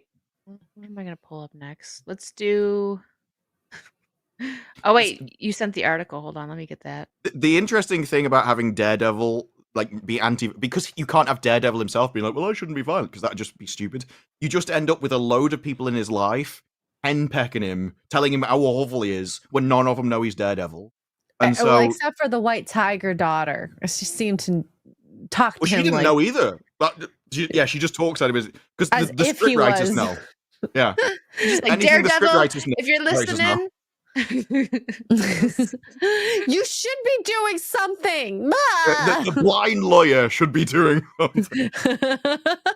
I mean, not that they actually think this far, but I guess to be fair, people do know that he has talked to Daredevil, right? Like Matt Murdock knows Daredevil because didn't his therapist the therapist, his girlfriend, say something like that before all that happened, that she wanted to have like a sit down with Daredevil, and she's like, "Don't worry, I'm not trying to use your contacts," right? Wasn't there a conversation like that? I think so. Something like that, because she's writing a book. Yeah, because of her book about vigilantes, even though she despises them, apparently. Well, I forgot about that entire on it. storyline, and I think they did, because that's never been referenced. It hasn't been referenced again since. Because if it was the case, she would be talking to him, finding out all this stuff. Like, what did you think of the White Tiger? Blah, blah, blah, blah, blah, blah, blah. Well, yeah, and like she'd be asking him about Daredevil saving her life, not randomly hating him. The hate came out of nowhere for no reason. Because to the guy that saved you. It's so bizarre. Yeah, they've written it because they need it to say a message, so all the characters have to act as if the message is correct when it doesn't make sense from what you've put in. I will say, this is not the fault of like the girlfriend-boyfriend situation, but there was a section where they're at the party and the therapist goes to Daredevil. She's like, "Are you even listening to me?" Because he's listening to like the conversation Fisk is having. And then it goes back to him ignoring her, listening to the Fisk conversation, which goes on for like 2 to 5 minutes. And then apparently she's just okay with it. Like any girl, if you did that, ignored after saying, "Are you listening to me?" and then you continue to ignore, you're gonna walk out, not stay at the party. You're gonna get the face in front of your face like, hello. Hello. And then if you still don't respond, we're leaving. Yeah. There are ways that you can put that in the script. Thing is, you can't have it done in miserable bitch mode.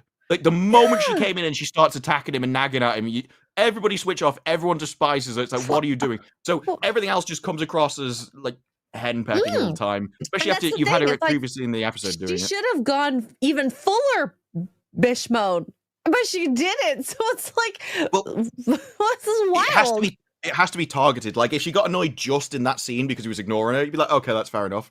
But when it's all the time, every time she meets him in the episode, she's having a go at him. It's like, oh, just go away. I don't know why you haven't dumped her already. Because he never argues back. He acts like a beaten dog around her. He's pussy whipped, according to the script. Yeah, and Daredevil's supposed to be a womanizer. He's supposed to be, well, I can get another one. Bye. Yeah, can we go back to She-Hulk, please? Well, yeah, half a bag of chips to get her.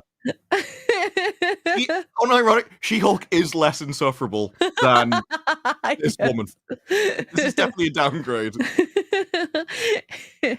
And hey, maybe She-Hulk smash.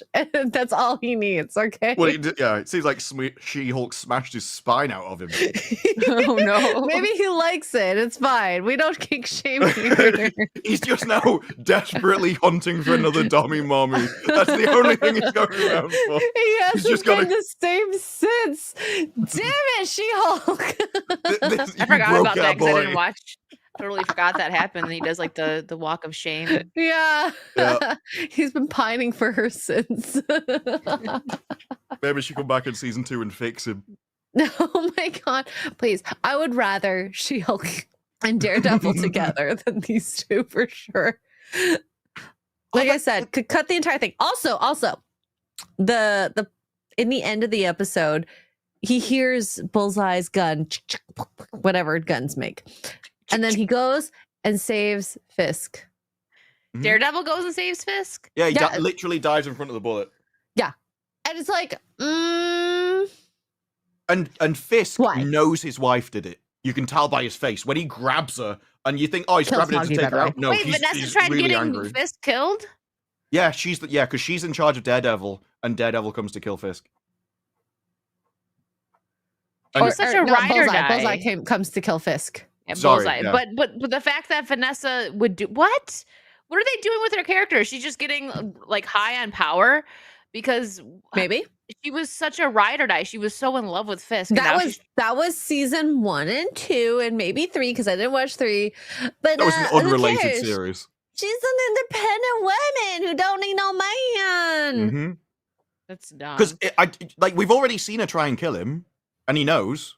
When he's sitting in that restaurant and the guy comes up behind him to shoot him, and someone else out of the darkness shoots that guy, Fisk knew that was her. I thought that so I that's what I thought was happening at first, but then when he was like, asked Vanessa if she wants food, I thought maybe she let him know that he was coming to kill him. So No, okay, no, now I it think- makes sense. I 'cause think that's to originally show that he's thought- playing her, that he Okay. knows she's doing all this stuff, which is why okay. if Fisk is meant to be in control, he should have been able to stop the guy. It's only Daredevil that saved his life. Yeah, So- and like the whole plot of Vanessa killing her ex Boo Thang in front of Fisk, so she kills Adam. Yeah. It's like I didn't need that there at that rate if that was the case. I mean, I didn't have a problem with it because it kind of showed that she's savage and she will kill anybody, no matter who she loves, in order to get what she wants. And I just wish I saw an overarching goal stronger than just She wants Men to run the suck. empire, and yeah, yeah, that she too. has no character or goal or any kind of storyline. It's just been therapy scenes. And there is something weird about therapy. She-Hulk also had lots of therapy. There was an entire episode where she was just in therapy. That's not a normal perspective. Very few people over here go to therapy. Whereas over in this, it's like, no, we go all the time. everyone goes to therapy. Which it could have been a good scene if she was trying to manipulate him in therapy. Like it was her suggestion to go do this and then end up killing him. But she just could have killed him in the first place. But my main issue with the therapy is when the therapist took her side and she was like, so, I know you cheated, but what happened to you emotionally that made you want to do it? It's like, well, she's just a slag love. That's all she was. I was like, no, but how were you emotionally? Was he not giving you what she... And she's coming up with excuses for it in front of him while he's sitting there saying nothing. And it's like, no, she should be held accountable for her actions. You don't go, well, actually, it's because he didn't make me satisfied that I was powerful enough in the criminal empire. It's like, no. It was...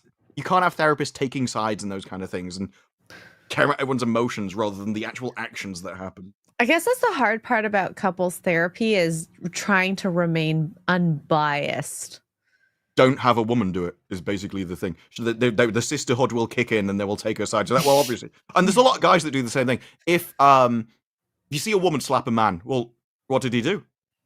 If you see a man slap a woman, why is he doing that? Like it generally in the thing, everyone just assumes it's the guy's fault.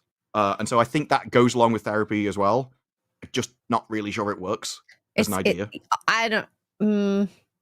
I think so hard it's to know because that's something that not a lot of couples go through that we talk about in well, real it's life. not even just couples. The entire situation is basically set up for women. The entire idea of sitting down and talking about your feelings is what helps women in the first place. It would be awful for a bloke. It would basically be him reliving something that he just wants to move past, which would make him worse. The way you would help the man would be to make him feel in control of his own life, so that he can handle the problem. So therapy and talking it's not meant for men in the first place, and so you're essentially torturing him by making him sit through this thing, which is diametrically opposed to how he's meant to be in the world. Doesn't work. And then you get Fisk, who he'd just kill her. What he'd do? Just It's kill just her, bye. which he would Yeah. have, which is so stupid. They made him so much less of a threat. He, in the comics, and just Kingpin. He's pussy whipped. He's supposed to Just just like Daredevil. be one of the worst villains in Marvel, right? And this woman, he would have just killed her. He would have just popped her head there, move on. Doesn't even matter.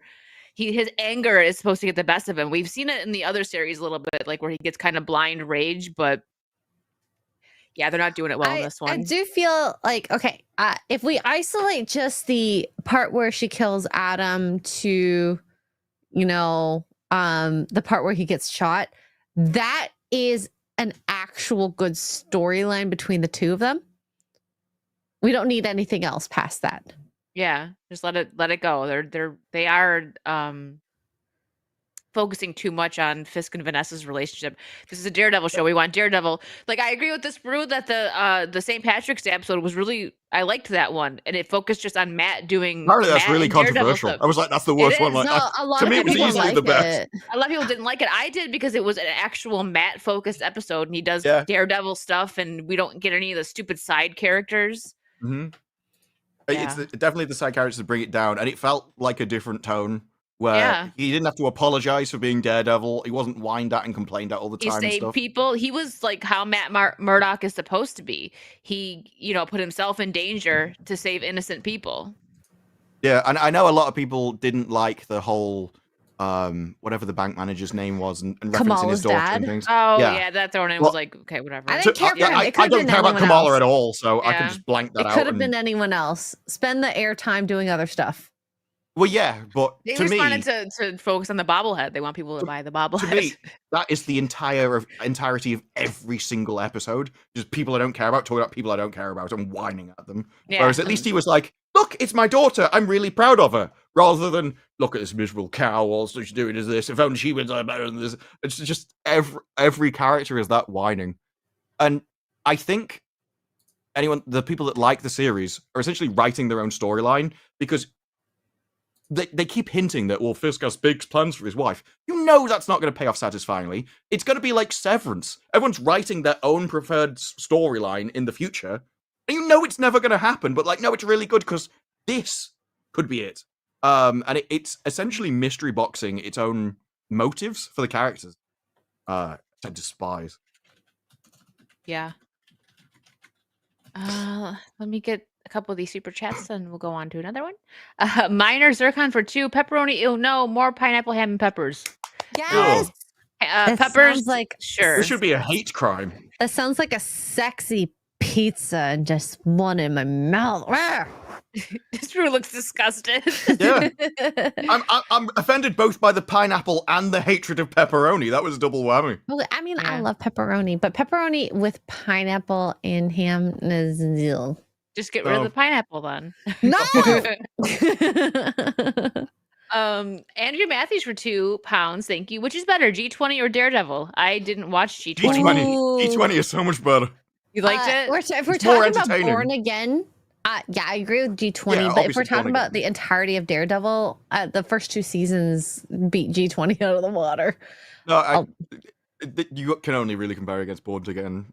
with the- Yeah, G20 is like a funny comedy that's accidental funny. Like they weren't Like trying to be horror. funny, but it was They funny. were not trying to be funny, but Yeah, it worked. it's like Doctor Who. It's heavy on the messaging, but they just say it at you. So it kind of comes across as a parody because it's too obvious. It's too on the nose. And so they kind of comes across as taking the piss. And there are some good scenes, like her bodyguard is just a good action character. No problem with him at all. So there are some parts which are actually decent. It's the messaging that destroys the movie, but it's also the funniest part. Even the plot of G20 isn't actually a bad plot. It's just horribly executed. Yeah, you could make it a popcorn flick. All the problems stem from, we need this identity to do this thing, and so they make the plot bad and the movie bad to get them to do it.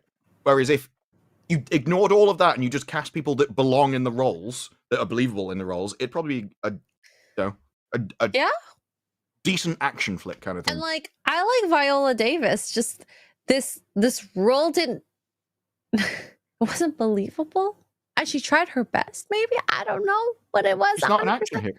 They had her taking out guys legitimately with 3 or 4 times the muscle that she's got.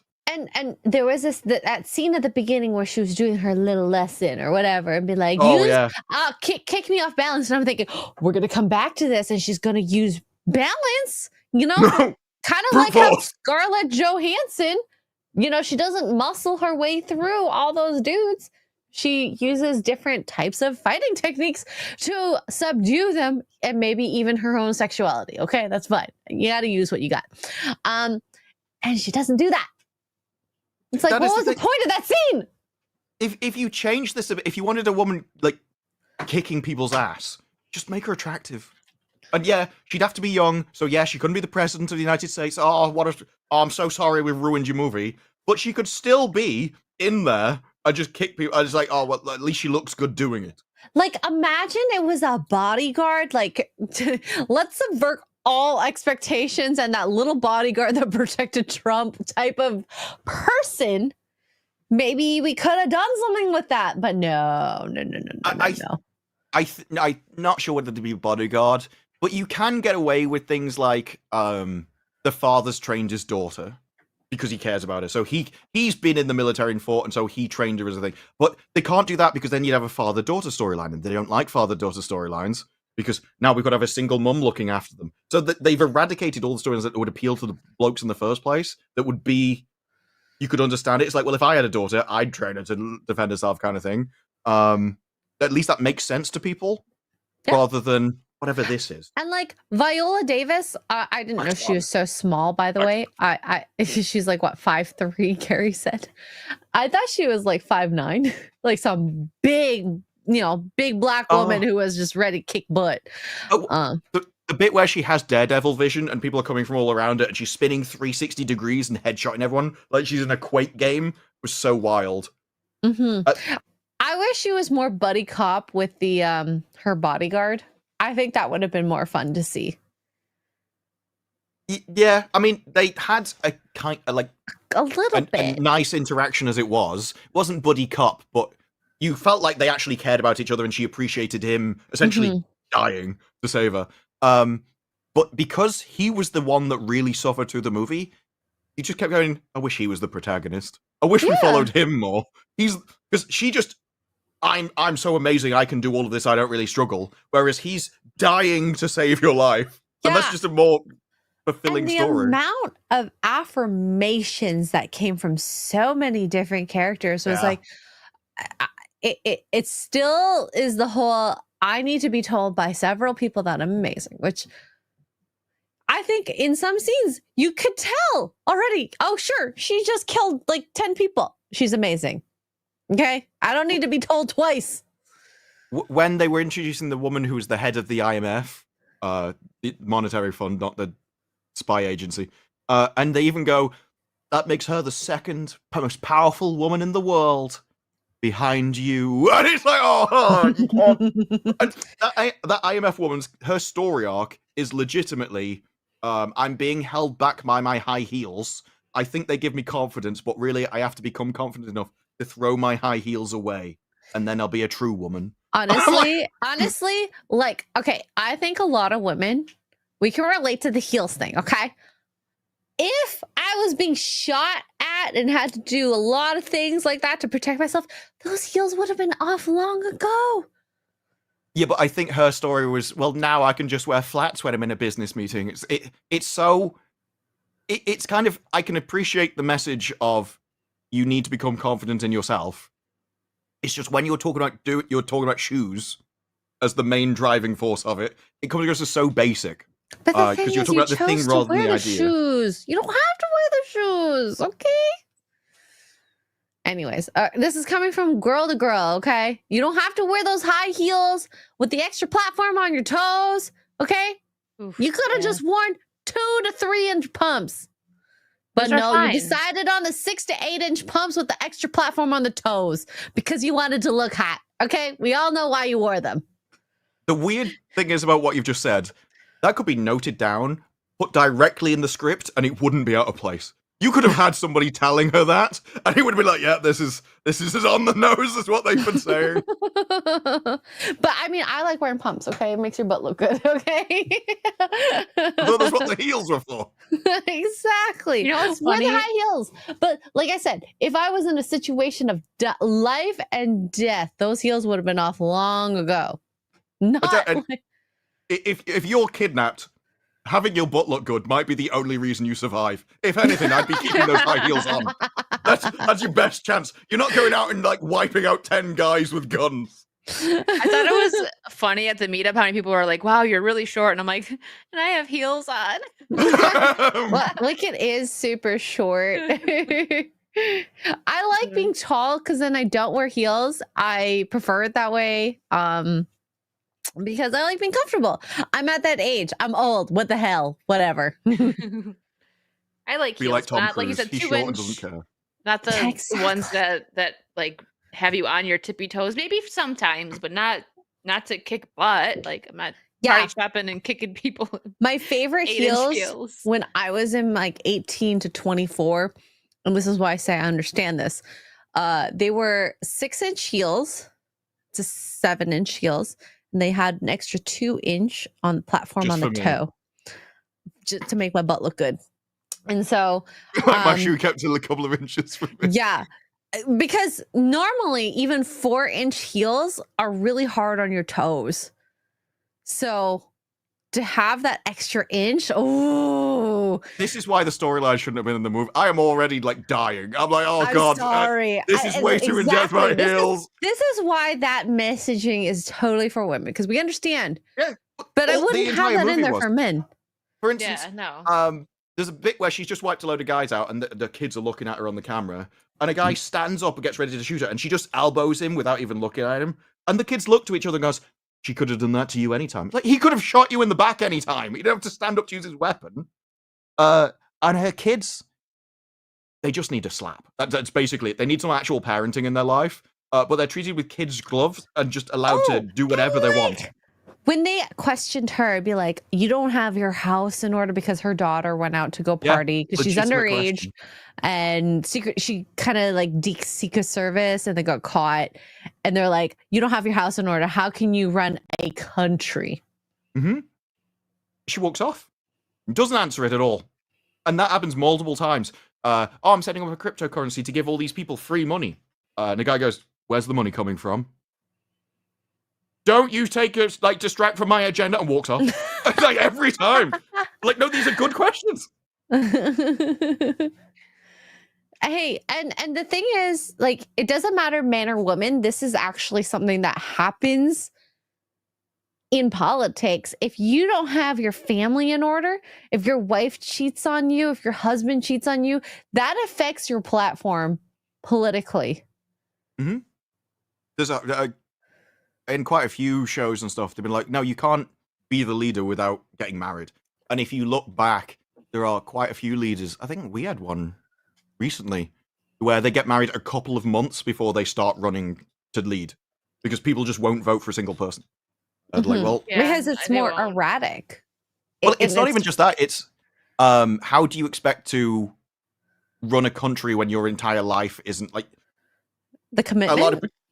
lot of people see like marriage as the end goal. So unless you've already got like, if you can't get a wife, why would I want you to lead me? Like you're going to have an entirely different outlook on the world compared to anything else. I think it's the same with female leaders and kids, or any leaders and kids. It's like, well, kids give you an investment into the future of the world, so you don't want it burnt. You're not going to destroy it just for your own personal Mhm. gain because your kids have to live in that world.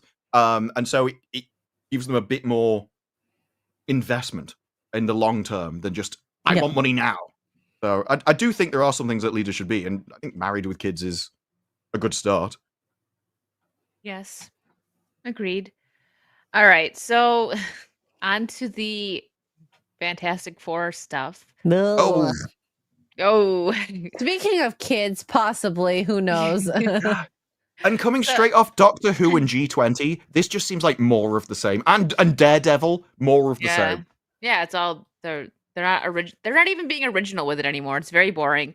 So Vanessa Kirby confirms Fantastic Four First Steps explores gender politics with Sue Storm. Who decided that she should come out with this? It feels like Disney to a T. Yeah. I think these are talking points because is it Joseph Quinn also came out with stuff about him? Yes. Yeah.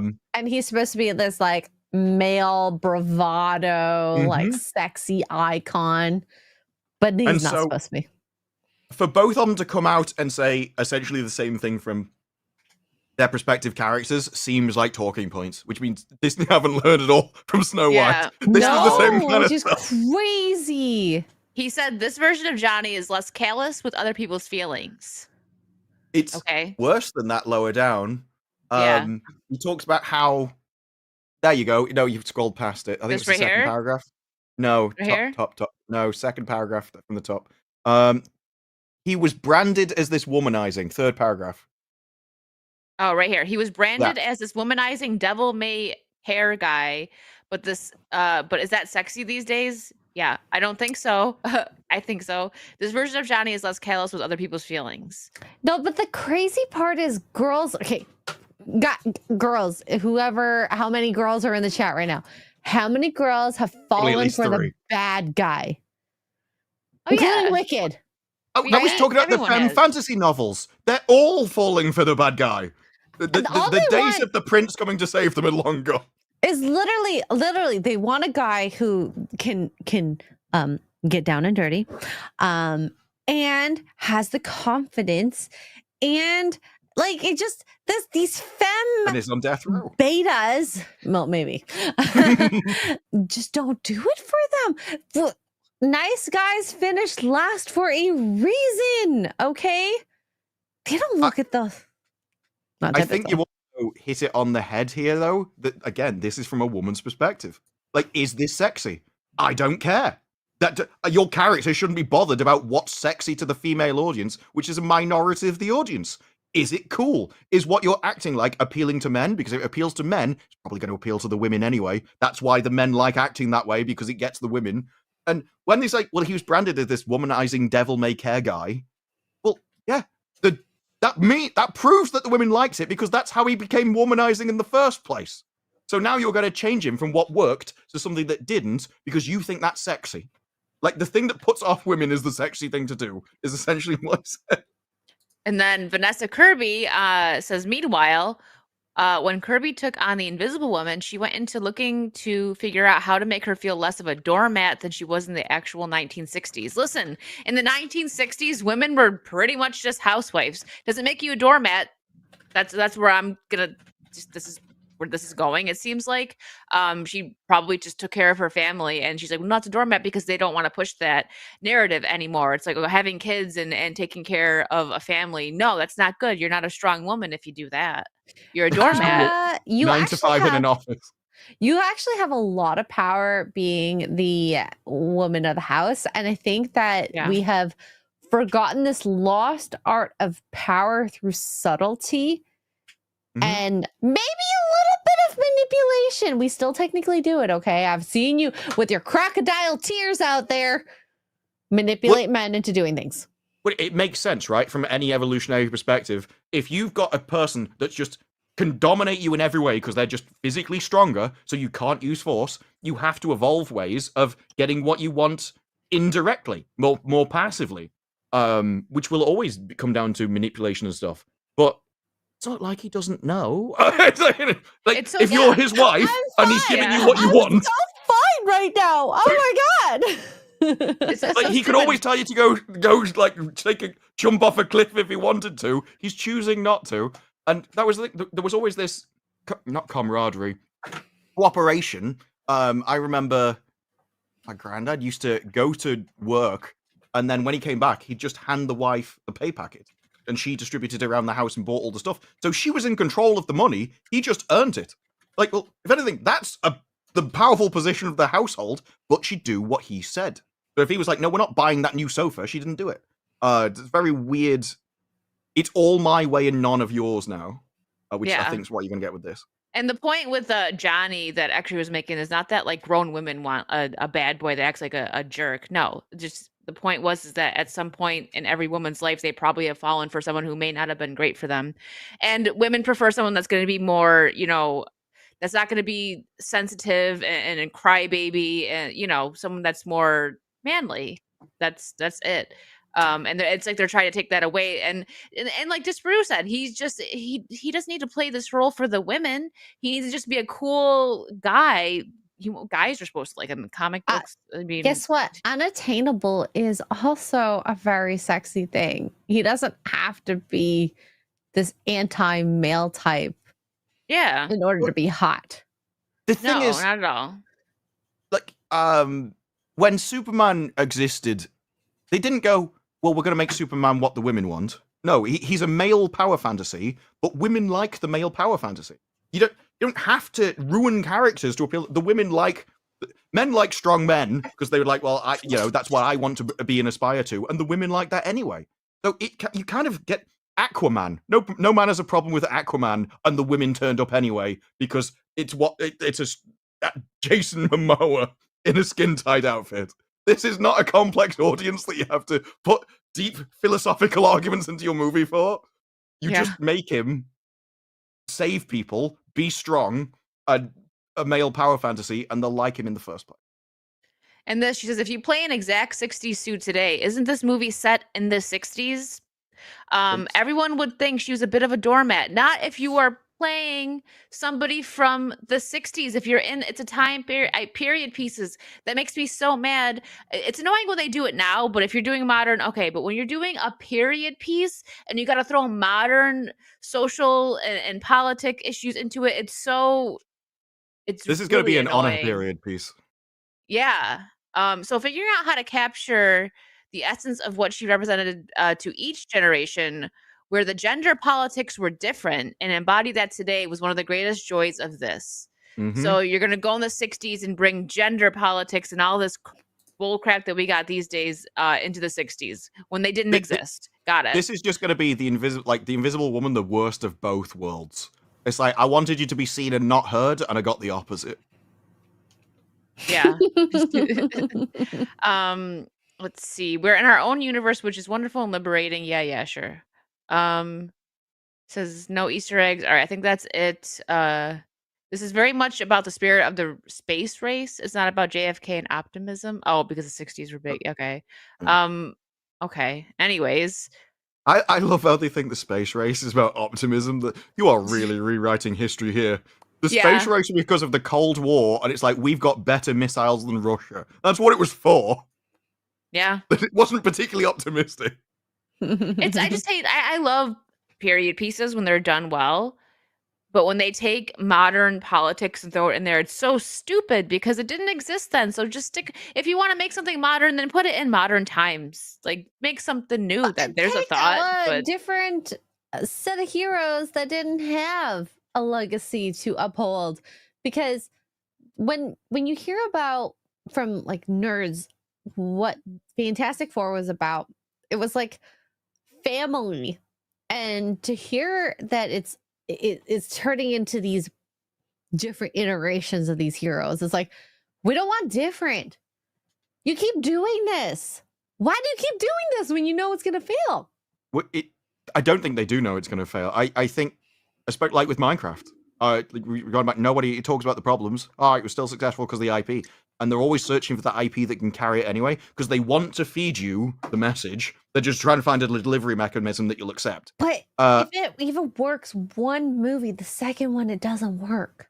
Mm-hmm. But they don't care. Because it's not their money. If you tied their paper, if they were like, well, if this movie loses money, you owe us because you created it, so you wasted our money. you are now in debt for hundreds of thousands of dollars, they'd stop making these movies. But they just move on to the next project and just make the next thing. So there's no long-term consequences for them, which is what they'd need. The other issue with this is like, well, she's a doormat. Well, you are married to the most intelligent man on the planet. That's gonna put you at a disadvantage when you can just turn invisible for a bit. You know what? If I was married to Pedro Pascal, maybe I would turn this way. Oh, I'm sick Yeah, to death I of mean- Pedro Pascal. Man, I wish they would have kept John Krasinski. Yeah, trying to imagine Pedro Pascal as an IQ of 65 is going to be a challenge. That's going to be the Yeah. hardest part of You the know movie. We should just play golf for. Yeah, We get there quicker than the series does. when does this comes out this year, right? Yes. Yeah, a couple of months, I think. It's sometime in the summer, right? July, June. July Probably 25th. around- So end of July. I think we all have to watch this. I'll probably go see it. But the thing is, I love Vanessa Kirby. I think she's very hot. She's very sexy. And is this a failure of the script? Maybe. Yeah, but the actors do hold some responsibility for going along with it and repeating the talking. And at no point going, are you sure we should say that? Are you sure we should put this in the movie? Like, this is my career you're impacting here. And there doesn't seem to be any pushback with it. It's just, no, we just go along, we do what we're told, we say anything we want to the audience. It's like, yeah, well, she will carry the can for this, he will carry the can for this more than the writers, who you might find their name if you look it up. But their faces are on it. And this is why I really like Emily Blunt, because if she sees a script and she sees strong female, blah, blah, blah, blah, blah, she'll just turn it down. Yeah. You know it's going to be awful. Yep. And I think it's kind of like this hard, because I'm not in the industry, so I have no idea. If you're a young, new actor and you see that on a script, but they offer you the role, will you take it? Do you want the money? I think Yeah, they would probably want it, do. like- I think most of them will take it, but once you're established, maybe that's when, like Jenna Ortega. I don't think she was really in anything too bad. I know she was in the You show. I think that's the first thing I ever seen her in, was a season 2. But the show did well, though. Yeah, the show did well. I'm just saying, like, I'm trying to think of anything she might have done that was a flop. But at least now she's in a spot where she kind of turned stuff down, like Scream. She didn't like where that franchise was going, so she turned it down, and that's a big franchise. Yeah. So yeah. And that's why I understand, at least with smaller actors or ones without their name out there, maybe why they would take a role. Yeah. But who knows? And when you're starting out, I can see it. I appreciated more the woman that did, and even the Agatha cast, they did a similar thing. Well, some of them, but also the Madam Web actress, where she's just on the tour and she's just kind of taking the piss out of the movie. She knows it's awful, and you can tell she knows it's awful. And you had Aubrey Plaza in Agatha basically just taking the piss out of it. Oh, it's going to be a gay explosion by the end. Yeah, of course, whatever. She was naked under her robe. Yeah. Guess There what? are ways of doing I'm it, naked too. Under your clothes. Under I'm my naked under my clothes. clothes.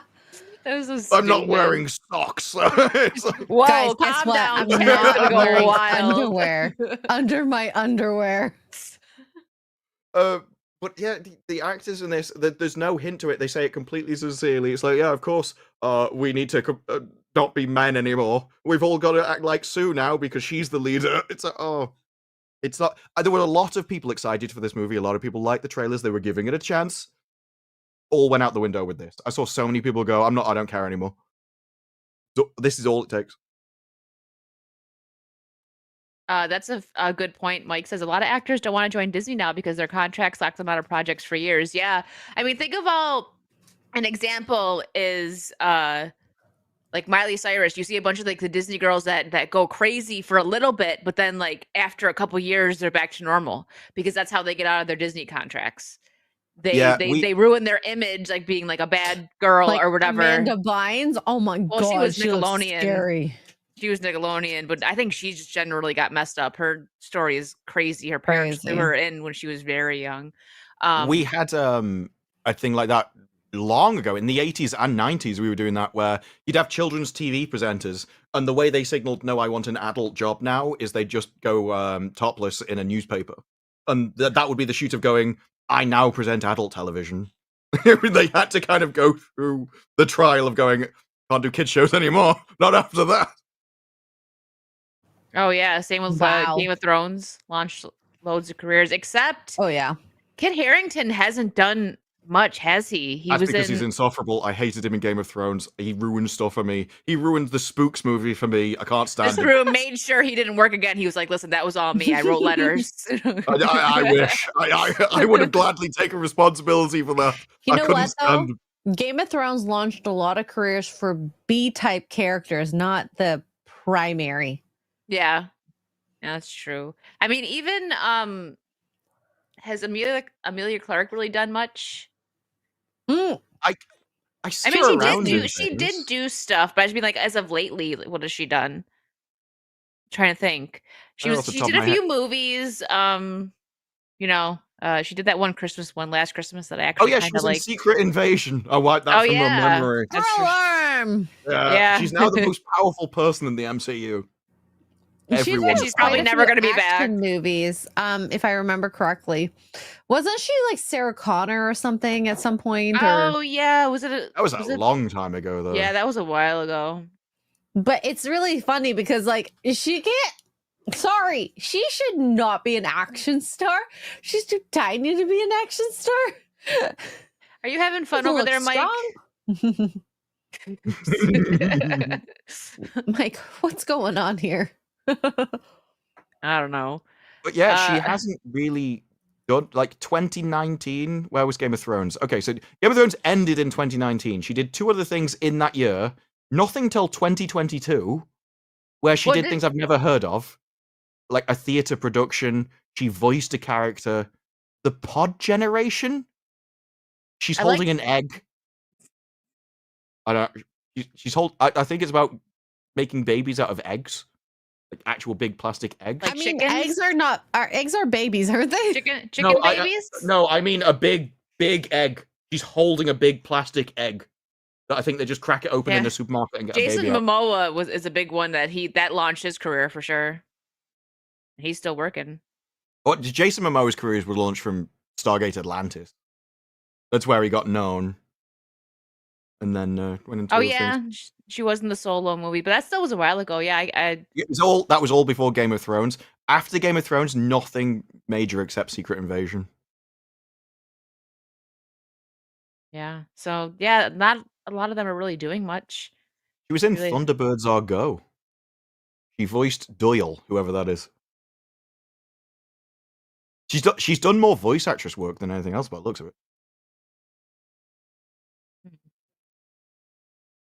All right, let me get some of these super chats. I know he was in the Baywatch Hawaii, but I think like what really launched Jason Momoa was Zac Efron. That Baywatch. No, Baywatch Hawaii, wasn't that a whole other series? I never watched that then.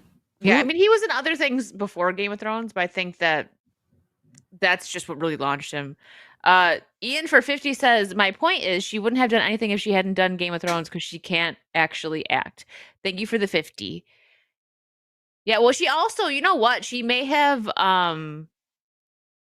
took a break because didn't she have like 1 or 2 brain hemorrhages? Cancer. Yeah, she had some stuff going on there. That might be the 3-year gap then between 2019 and 2022. It happened, like on set, I think.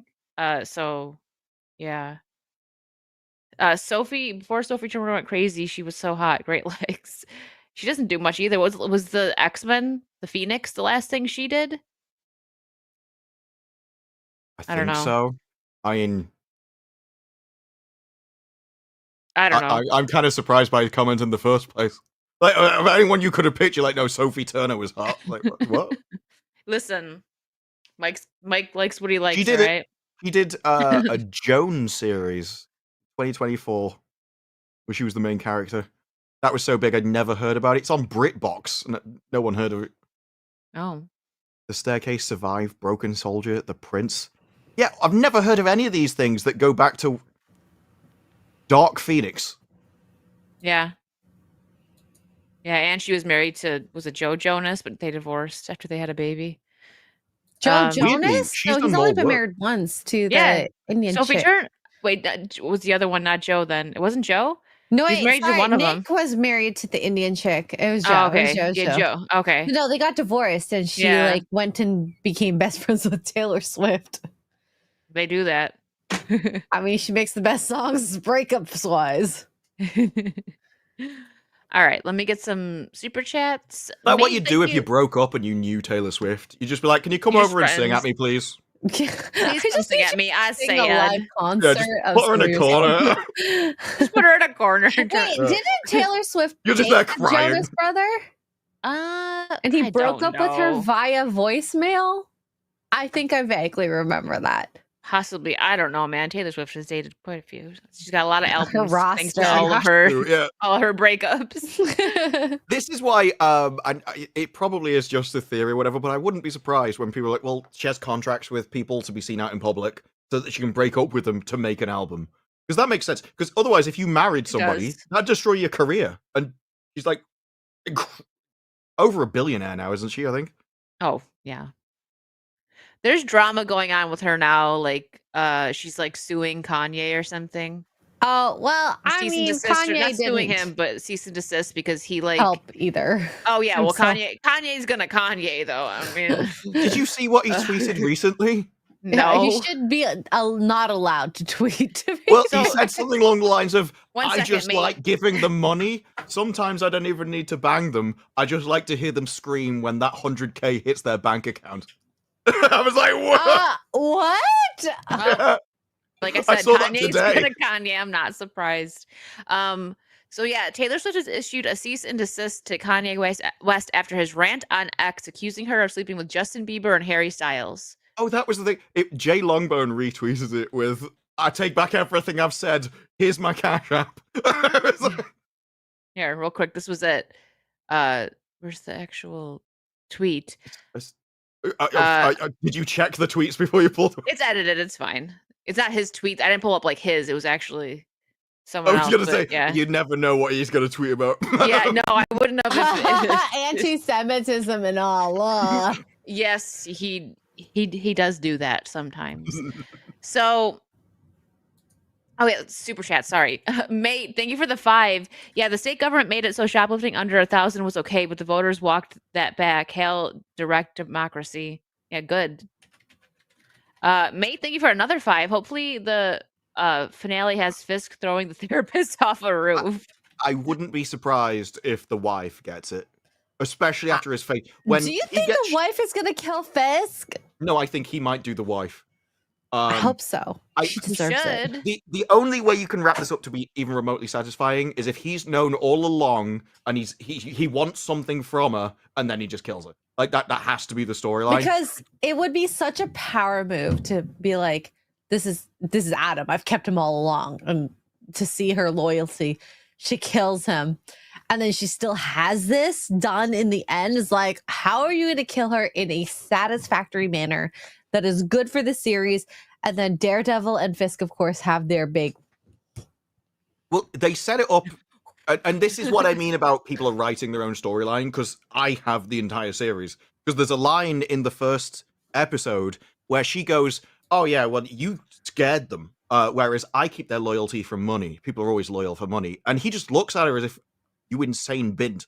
And he says, oh yeah, you've done it really well. And so there's all these hints of, I can take your empire away whenever I want to, but they didn't do anything with it.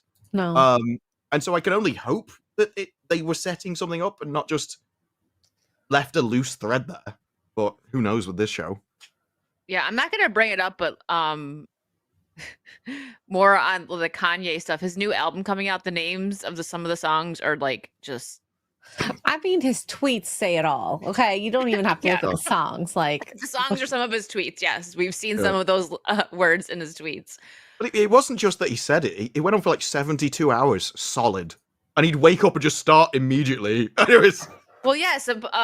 Allegedly, he just like daily is just taking nitrous. He made friends with his dentist, and he's just inhaling that like all the time. Not good I'm for sure you. I heard that can actually, like give you brain damage, essentially. Yeah, oh, probably, yeah. Like from I watched this video on it, and that's why I say allegedly because it's like, yeah, who knows? But allegedly, he even moved his doctor into his building. Yeah, So to N2O make has sure you been can get, shown to induce cell death in neurons after prolonged exposure. yeah. Short term is reversible, but Yeah. long term, no. Alani, thank you for the 5. I made some extra cash door dashing. Time to get saucy. X-ray girl, are you still traveling? I'll wait for her to come back. She's not traveling right now, but she will be because these two are going to be in Vegas. I had to think for a second. In Vegas next week. Are you excited? Well, I've earlier in the day I wasn't because I was running off 1 hour sleep. I was like, we've got to do the Doctor Who video. I've got so much to do. I still haven't. I've still got loads of stuff piled up. You're going to be I hit a zooming point where tonight. I'm gonna have to sleep, otherwise I'm just gonna have to say I can't do this stream. So I was like, no, I'm gonna get 4 hours sleep. So I'm less in the excited moment at the moment, and more yeah, so much to do, so little time. The moment this finishes, I'm gonna have it to was go Joe. finish videos and do loads of other crap. Supposed to have shaved my hair off today. That didn't happen. I didn't have time. Also, you doing gonna it with wait? 1 hour sleep may not be the best time. He's going to just have a buzz cut and be like, who is this? You're not going to let Mrs. Nerdrotic cut it for you? I mean, was I don't know supposed to be shaved off like 2 weeks ago. Oh, okay. Also, I don't think going to a desert with really long hair It's going to work is out a for you, good yeah. idea in the first place.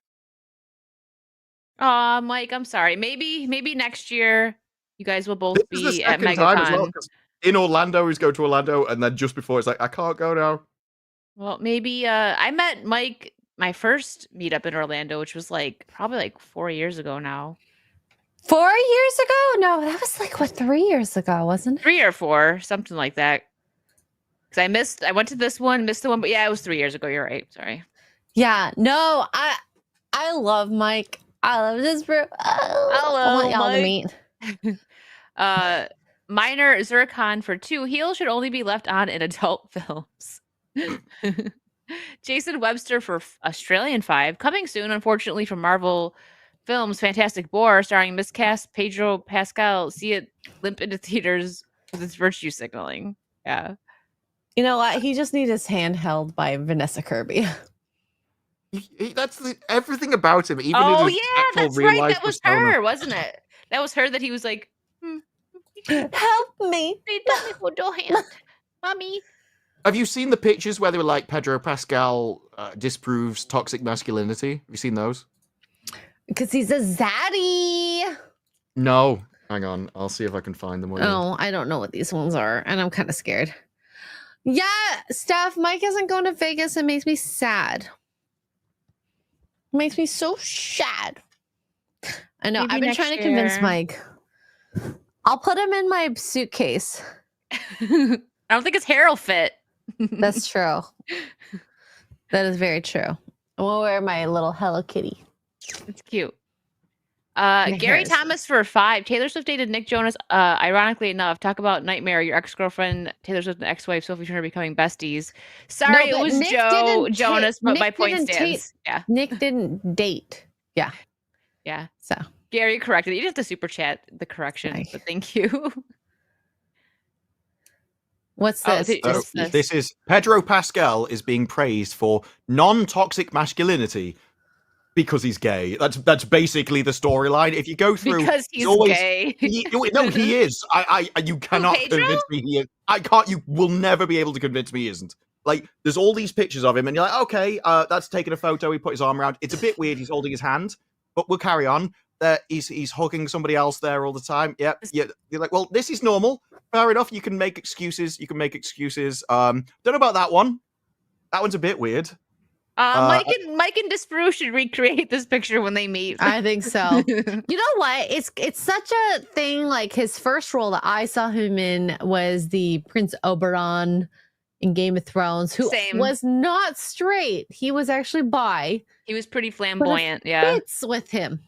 It As a fits his happily character. married straight man, apparently, this is the kind of friendship I would kill to have. Deep friendships filled as with a- Why love. you say it like that deep? It is. As a man. I promise. If I had to put money on it, they have a very deep friendship, which is filled with love. It's as deep as their dicks. Just deep friendships. Those Chat. friends are lucky to I think they have each other regularly.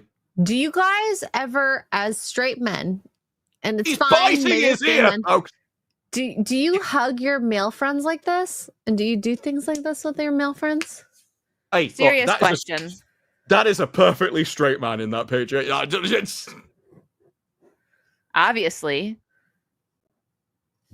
you can't do that. Oh, 100%. He's way too happy to be getting his ear nibbled on by homie over there. Oh, you know what? Yeah, I know why look he's at him. happy, because the He looks like pee-pee he's is in about to deep. have a little cry. He's like, oh, I feel so protected and I safe. just got yelled at. No, I just look, got yelled okay. at on Twitter. Help me. Boys, I've seen this and I've heard about this. When they get like deep with each other and their bros, they'll be like, yo, this girl broke up with me. Yo. That That's sucks. how every man starts a Oh. conversation. Yo. Do you want to They go? don't know, that fucking sucks. hug? And kind of leave it at that and be like, you okay, bro? Yeah. Okay. Like, Mhm. let's go get a beer and a Do you steak. want to go in the garden and have a little cuddle for a bit? Go to the garden No, and have a bro cuddle. does that. What the heck? Okay, maybe Yeah, I'm look, like I- up in I the think this speaks masculinity for too much with the bro talk. Yo, And then bro, they do a chest bump and go get steak and a beer. Yo, bro, what's up in it, bro? Dude.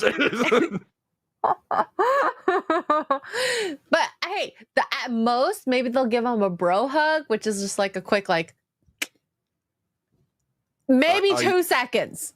I think they were definitely banging something together. For sure. I mean, Pedro was in. Didn't they redo Brokeback Mountain? Right? Pedro was in it. or Pedro something like wish he that? was in Was he? Black Mountain. I didn't even Well, know. Not that they redid it, but wasn't there like a cowboy movie or something where he was gay? It's not Brokeback Mountain. That was just Yeah, a this joke. is It real was something life. like, What are you talking didn't about? he? Chat, tell me, wasn't he I, in some gay I cowboy just want movie? everyone. I want everyone to know I'm doing a very dangerous search. I've just on Wicked's advice. I just typed in Pedro gay cowboy. All right, this is where we're going. Yeah, It sounds Pedro like likes that hesitation. air nibble way too much. Pedro and Ethan Hawke were in one. Oh yeah, Yeah, Pedro see? Pascal. Yeah, Ethan he's in Hawke? the Is he? cowboy This dude's movie. like, just so you know, I'm not gay. I'm Oh my doing this God. because Wicked's making me Oh, look it up. look at this. They What? mimicked the Last of Us 2 scene. Look at this picture. Is that not the Last of Us 2? Oh my gosh, it Abby is. Smash. Yeah, Abby Smash. Sorry. This is before that 9-iron gets used. Yeah, now streaming on Netflix. I think he's been streaming all over him. So That's gonna be tomorrow is the release date for Last of Us 2, isn't it? Is it I- tomorrow? Yeah, I haven't followed it thought- at all. I got one episode in. I'm like, this is ass. Stop. No, 2 episodes in. Has anyone actually watched the full season 1? Like I haven't. I did. So I did. It's Did not you like good. the episode? It's not where they set good. it up It's not good. just to have like 2 guys banging? No, I'm sick to death of Pedro Pascal. And we know how it's gonna end. So it's so stupid that they did the season, right? Season 1 is the first game. They take the worst game, the worst of the two sucks, and they're gonna make a 2-parter. So season 2 and a season 3, because they're gonna focus on Abby and why we should feel sympathy for her. I don't care. Did you hear how in the first series and season, with that episode that was just about their 2 blokes romance, how he described it? He was saying, well, Oh obviously, yeah, this the is Oscar-worthy episode. yeah. No, it But was the- not. Trust me. Well, he said, if you tell the audience that this is what's going to be, because they were like, why did you put this into a Last of Us? It's not part of the game or anything. It's like, well, if you tell people that this is what Oh, the yeah, episode's going to Mike? be, they won't watch it. So what you have to do, you have to find something they like and then sneak this in there, because it's like convincing a child to eat his vegetables. It was that's what essentially my this is ex-boyfriend good told for- me. He used to make aeroplane noises to get in my mouth. It was so strange seeing Nick Offerman though, because he's like I think in real life he's like super woke, lefty, whatever. But yeah, Ron Swanson is how you see Nick Offerman, and seeing him gay was just like, I didn't need to see that. I could have gone without seeing that. But no, No, you people. I need to remember when do. it dropped, Good people for were you. like, "This is an Oscar-worthy episode," and I'm like, "Where? Which part? I missed it." To be fair, knowing the Oscars, that is true. Yeah, Like that is fair. Good point. you make some guy in a wheelchair with brain damage, you're getting an Oscar. It doesn't matter what the movie's about. Just have someone who's disabled, immediate Oscar. Yeah. Ian, thank you for the 50 pounds. Non-toxic masculinity is a man holding another man unless they're in the same cell. Thank you, Ian.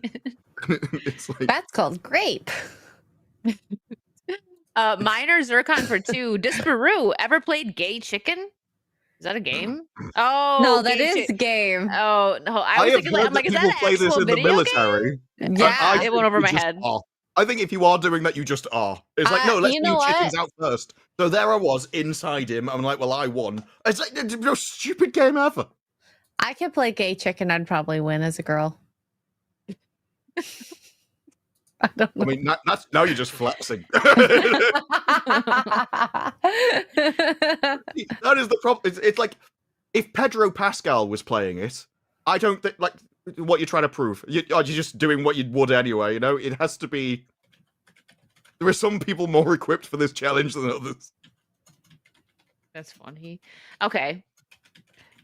The last topic of the night. Super funny because me and Disbrew, well, I found this from the libs of TikTok. Hold on. And then I asked Disbrew to see if it was for real, and he was like, "Oh, I don't know, maybe not over here. Wait, never mind. I'm scared. I'm Yeah, I didn't scared. think we'd get Hulu on Disney Plus over here, but It's we not do. Hulu though. It was on Disney Plus, right? You said it was Oh, on. Well, it yeah, was but on Disney Disney- Plus. Disney own Hulu, and Hulu's shows are on Disney Plus. Yeah. So I saw. Okay. Yeah. So I saw this, and immediately because Disbrew, I'm like, can you look? Because I don't have either of these, so I wanted to see if it was for real. Received from multiple sources, Disney is reportedly advertising a series called "Dying for Sex" on the front page of their streaming service. One source says their 6-year-old saw it and started asking about it. I thought this application was supposed to be family friendly. What's going on Disney Plus? And then here we go is a screenshot from Disbrew. So it's real. It's on the front page. And you said it was just like everywhere. They had a bunch of stuff about family friendly and everything. You had a couple of screenshots in here. I found it funny because as I scrolled along that ticker, Hold on, let me. separately they won't make anything. It's probably easier if you just read the name because it was the ticker started to make its own storyline. It was like dying for sex, a good family. It's like Right all here. this kind of. Family favorites, and then right above it, these are screenshots This that is like Disbrew took. recommended to Disney Plus. Just above family favorites, you got that.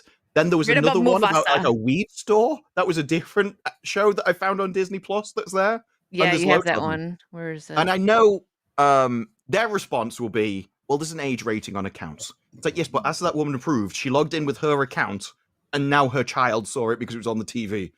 You are not going to lock down everything in your home. And people expect Disney to have a child-friendly attitude, Yeah. as it is. Also, do you know Honestly- what that show's about? Because it's horrific. Dying for sex. Yeah, Oh, yeah. it's really This- awful. This woman who has cancer decides that she's going to go crazy. It's worse than that. She's married. It tells the true story of a woman diagnosed with cancer who leaves her husband and embarks on a journey of sexual exploration. Of Hodom. Yeah. Of Yeah. It is. Yeah. The thing about it, and the true story, it really shows what she thought of her husband. She only wanted him for his money when she thought there was going to be a long time there. Like, I will use you for the rest of my life. Oh, that's not going to be very long. I don't need your money anymore then. I'm off. I'm dying, so who cares about money? Peace. honestly, that's so sad. It's like very I sad. feel I thought, like, you know, my thoughts are if I'm gonna die, I'm gonna Yes. take advantage of my credit cards. As long as it doesn't affect my hubby, you know, or whoever I'm with, whatever, doesn't matter. But no, Yeah. she wants to go. You do like the holiday, like the Queen Latifah movie where she's told she's dying and then she just goes and spends her money and does like extravagant stuff. She was single though, and then she finds out that she's not, and like she's like, I spent all my money, well, but I'm happy I'm not dying. It's also like because we know because there previously if things weren't ideological, you'd be like, well, they're just telling a story, right? Whereas now we know you are ideological and everything you do has a message. This is what you want to push, and you could easily have done it where the guy was like, I don't want to look after you. I'm off. And then she does it anyway. But no, you specifically wanted to say, I'm leaving him. I'm dumping him because he's not good enough. And then I'm going to do it. It's no, we have to break apart the relationships. It's important. Yeah. Yeah. I guess death puts it into perspective for some people. Which is Upends sad. And every expectation you have for on-screen action. It is kind of sad to think. Like, if I was married and about to die and, in that situation, my first thought would not be like, I need to go F all the dudes out there. right? Yeah. What the? So What did you find? I clicked the Guardian review of the TV show, and the very first couple of paragraphs, I don't even know where this is going. Firstly, it got 5 stars. Lucy probably had to buy a new sofa after watching this show. But it's revolutionary TV. This story breaks every expectation you have for it. It leaves you longing for more. And then it goes, sex is for men. I'm sorry? Are we back to Pedro Pascal again? We learned this lesson from a very early age. It's a nice lesson if you are a man, though I know there's pressure, blah, blah, blah. And why this all helped me. I grew up Catholic, which can't be helped. It's never more for men than when you see it on screen. Really confused. It's like she doesn't know that 2 people are involved in it. Like, her it's entire not for attitude. Men, this is for women. Some sort of weird, twisted fantasy. Yeah. That actually happened in real life.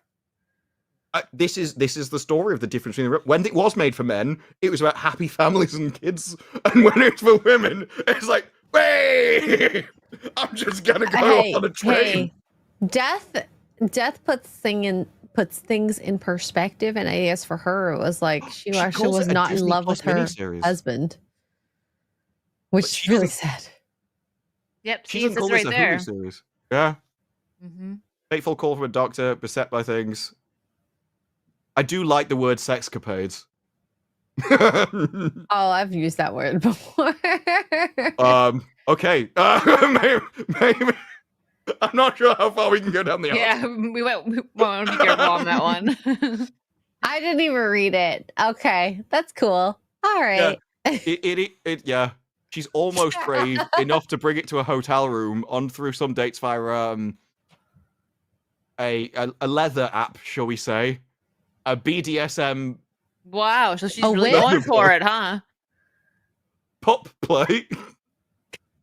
Just for having too much fun. Okay, you know what? I'm too vanilla for this. I don't understand any of this. Okay. I don't know what he said. Pup play? What the heck? Wait. This is. I've got to change one word. Finding her way around a chicken cage. Chicken is the word that I changed. I was going to say male chicken cage. Why is there a cage involved? I don't know. Apparently, she's got to find her way around it. Too much. Oh, yeah. You know what? That is going to find their way in her at that rate. I'm just, Her male neighbor likes to be kicked in it. Oh. You know what? I don't kink shame, but still, this is I getting will. I will. This was 5 stars. This was made for me. Wait, Mike, why are you laughing at me? X-ray vanilla. I am. This Bruce just read it all of human life is here. Her inner monologue dominates what she's looking for, what she's missing, and what she craves. It's a feminist attack. What? This Bruce's gonna fall out of his chair. Give him a second. This is like when I found that book with Lady Gravemaster. Oh, yeah. This is genius. You should just do a review of the first episode at this rate. I think I'd get banned. I don't even know what I could show. Oh my god! Wait, Disbrew. If we could do a saucy version of watching this first episode, and I think it would be very fun. I'm not even. I was thinking, I'm not even sure where you could show it or how you'd even edit it or begin to talk about it, judging by Just- what's in this. Just let me do all the talking. We probably come away with you like, actually, I really like that. That was made for me, and I'm just like, this is a ribbon. Wait, can it be vanilla bean? A little flecks of black in my vanilla ice cream. No, this seems to be as much like Lady Game Master's friends. I bet they love this. I'm gonna need to ask, like, can you ask? There are, like, with Mike, sometimes I'm like, does this exist in America? With this, I'm gonna be, can you ask your friends about this? Just message Lady Grave Master. Be like, come on, I know one of your degenerate friends watched Can you this. bring up this TV series, see what they think of it? Oh my gosh. Single guy cooking for two. I would put The Road as happier than that Diz show. The Road, like the Agatha thing. But The Road is happier than this show. The Daredevil? Road was the main part of Agatha. Is happier than that. I don't know what you mean. This show. He's calculating in his head, trying to figure it out. I'm trying to translate it. It's not passing. The Road movie, he's saying. What? Oh, I don't know. I've never seen it. What was the Road movie? I don't know. Are you looking it My up? memory is not. Furiosa? I have no idea. Well, I remember things by description, not the Oh no, names there's of them. actually a movie called The Road from 2009. Oh. Ooh. I'm gonna get another drink. Be right back. If I didn't like specifically talk about it or whatever, I didn't. Oh no, I do know this movie. Yeah, I haven't seen it, It's but I better know. than Last of Us. Got it. Okay, that's what. Okay, Oh, this may not be the It one. does- No, I'm it thinking. does I'm thinking kinda of look something like- else. looks like Last of Us vibes. Yeah, I mean, that's the kind of thing with all that kind of story. It's like, well, okay, I've got a bloke and a child, and they're trying to survive against overwhelming odds. You could just make that story work. It's inherently a good story. It's a family story. It appeals to Mhm. everybody. Whereas the horrific stuff they're making for Disney Plus now, like a lot of the time, it inverts that story because they see all the stuff in the past as evil. They're marching towards a new progressive, and so they have to invert morality. And everyone, it just comes across as repulsive, even if you don't think about why. Oh no, this doesn't feel nice. This doesn't feel good. Like, why is she divorcing her husband when she's got diagnosed with something? That sounds awful. Yeah. Ian for 50 pounds. Thank you, Ian. If I found out I was dying, I would be a big mountain lodge, all the booze, invite my friends over, and come up with a way to pull off the biggest trolling prank since Elon bought Twitter. I believe you. What about your sloop? Would you have your sloop? I like the idea that he thinks, as a Scotsman, he'd need an excuse to drink booze. It was like, yeah, I'd be getting the alcohol. You were doing that anyway. It's like, well, I already had the booze there. I just invited the friends. Yeah, they'd come up with something. It'd be like The Hangover, but whereas for the Americans, that's a movie story. For a Scotsman, that's just a Saturday. Oh, really, Mike? You're so How many kids do you have again? French maids? What? All right. It's like I when don't even Shad need was to on try. FNT after talking about how he was getting into loads of different anime and stuff, and then he suddenly starts talking about interbreeding animals and coming up with new species. I'm like, It's we're like me trying to trying to discover the pretend I'm cat girls. innocent. Okay, Mike. So, what are your thoughts on this, Disparu? Hawk Tuah Girl has been cast as Hawk Tuah Girl in Glenn Powell's new comedy series, Chad Powers. She Wait, is can- literally the most basic person you could possibly find. I'm just surprised that it's probably like a very short role. Like, I don't think she's like gonna Like a be, little. like a little like 2-minute cameo. Yeah. But it's kind of silly that he would even cast her because of like the Especially coin stuff. now, I know. when she I had think to someone hide from the internet because yeah. Does After Glenn her know about the crypto crypto? failure? Yeah. Maybe, know. maybe not. Who knows? And like, it's really funny because I still think her 15 minutes of fame should have been over way before all this. She had a whole podcast and everything. I never watched it. Did you ever watch any of it? No, because the thing is, she did not like. I've seen a couple of her interviews here and there after her Hawk Tuah thing became popular. It's like she's not a bad looking girl. She just isn't interesting. Like she's not attracting me to want to talk or see her talk about something besides spitting on that thing. Well, that is the point. I'm really surprised that the person who Hokies? only got famous for what they can do in the bedroom has no personality. Like, And no, the 'cause she thing never is, needed to develop one. There's Because so that many she was women like, well, that I'm can easy. do that already. So it's like, what makes you different as a person? And I'm not trying to downgrade her as a human being. It's just her as an entertainer. She's not Yeah. entertaining. This is a No. problem that many people have. It's why you'll find a lot of really attractive people have no personality because they never needed to train one. They never needed to develop one because everyone wanted to be around them anyway because they were a 10. Whereas the more you go down, the more you have to be like, well, someone needs a reason to keep me around. And so you make yourself more entertaining as a person. She never needed to develop that skill. She could just have people around her just by being easy.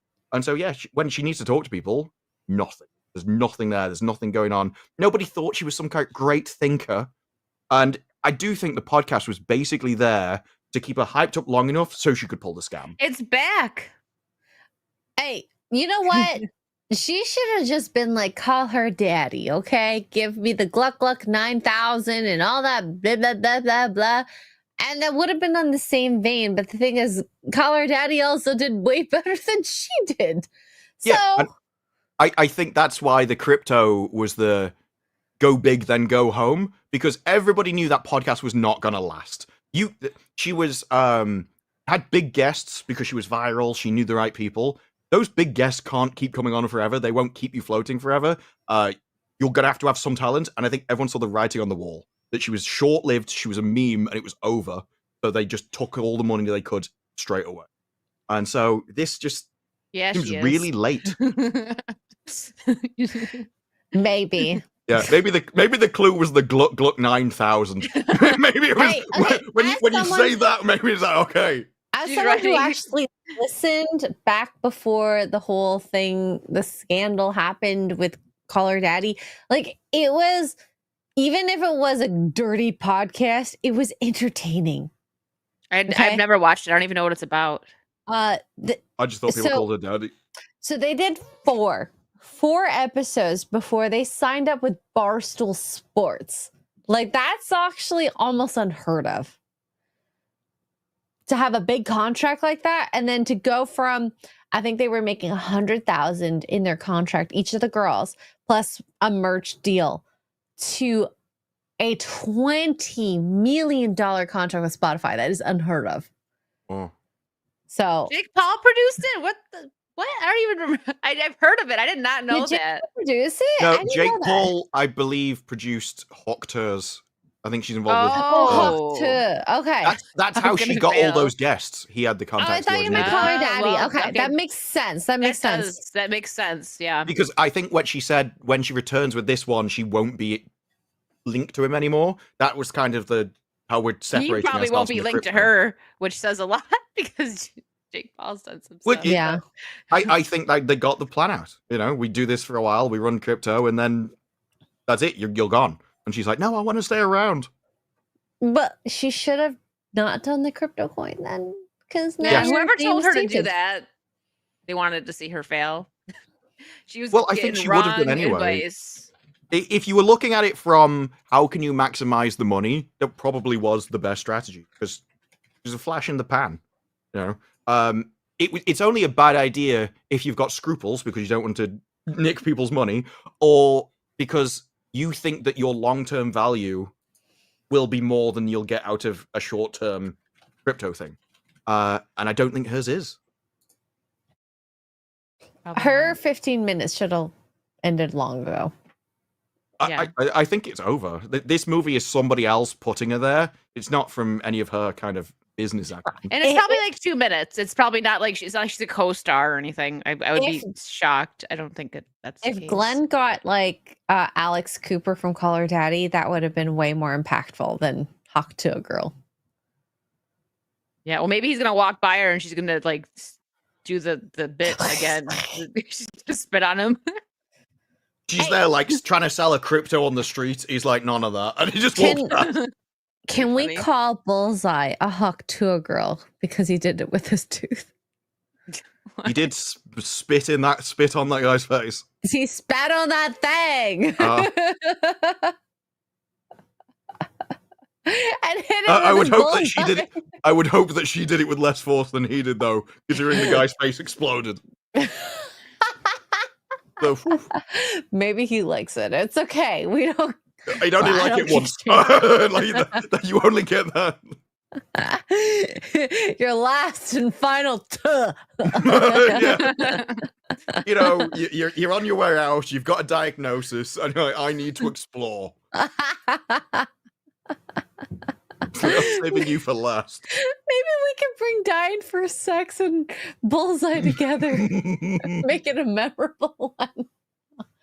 I'm a horrible Go person. out with a bang. Oh.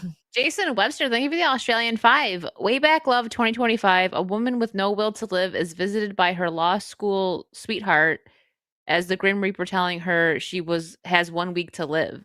This sounds like a K-drama, like no other. Yeah. They do like their romances.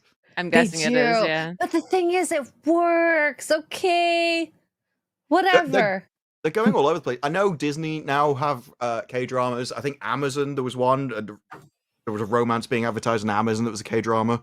I think all the streamers saw Netflix going for them. It was like, okay, we need a piece of this. Because before, Netflix basically owned the career entertainment industry. When they made a TV show, it was designed to be pitched to Netflix. Well, as long as they can beat the second season run, then I can believe it. Yeah. I think that's because he never apparently second seasons aren't that common in Korea in the first place. And so he was like, well, I made a good thing. Next. And that's Well, no, have to make they this. have a bunch of like one seasoners, but then they have like these long seasons. So it's like one or the other. There's nothing really in between. She's Well, knocking stuff over. When you say long seasons, a lot of them are like, well, they have 22 episodes. That would be a normal. A norm. I had to try and work out what that was halfway through that sentence. Lost his head is still on it. At first, I was like, "Is that a flower?" I was like, "No, is it a banana?" It's a banana. I was working it out. Banana. Peely Boo. But I mean, there are some Fortnite. things, but it's sort of what was it? Alchemy of Souls, that kind of thing. I think I had 22 episodes a season or something like that. 14, 15 episodes a season. That did 2 and was still good. But yeah, a lot of them are just one-off individual. They think they're creative enough that they can make a new show and also make it good. And so people still trust them and they'll try the next thing the guy makes. Don't have to, oh, this is our one idea for the decade. We better make this last. That's Disney, if anything. That's the Western entertainment industry. They don't seem to have ideas anymore. Just sequels, prequels, requels, something quels, the quarter-quell. They're creatively bankrupt. That's what everyone says, but it's so true. No It's not original even- ideas. Not even that the Korean ideas are incredibly unique, out of this world things. They're They just still do a lot of stuff different. like detective shows and things. Well, yeah, but they also have like, well, here's the man, and he's going to be a man, and he's going to meet this woman, and they're going to fall in love. Yeah, they still have The- men and women falling in love with each other. Yeah. Hollywood have to go, and what happens? Does she murder him and then go off with her best friend? No, that's the story. No, they That's start a it. family and live happily ever after. But No, wait it's a like- minute. No one dies. No one goes gay. No one gets a sex change. This crap. They repeat the old themes, but the old themes work. That's why those themes have gone round for thousands of years, because they continue to work. But no. Agreed. Well, it's getting to that time. What? No. I know. What do you have your Sunday stream tomorrow, X-Ray? All the same streams, Art in the morning, Sunday Funday in the afternoon, Forbidden Frontier, which we have Mike Barra on. But I would like to say, I didn't say that on the stream, but maybe Saturday. Next week would be my birthday on Wednesday. So I don't know what's gonna happen for Vegas stream.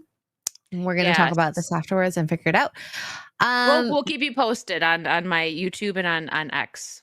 But on Monday, I'm going to do a stream. I'm going to have crowd control, and I'm thinking playing Skyrim or Red Dead Redemption 2. So one or the other. I love Red Dead Redemption 2. One of my favorite games. Yeah, maybe I'll do shots. I don't know. Maybe shots. It's been 2 months since I had alcohol, and I think it's working out really well. It's saucy for a reason, guys. Okay. What do you have coming out? I have a Doctor Who review video that's largely done. That'll be out tomorrow, and then after that, I don't know. The stuff I've got written down that I could film, it's just going to be everything. Getting time to film stuff will be the issue from the next little bit. But I do plan to do Doctor Who again while I'm there. I want to keep up with that. Because if the first episode is this bad, how bad is the rest is going to be, you're going to be entertained. Shane Muniz, thank you for the 20. Great stream. Thank you, Shane.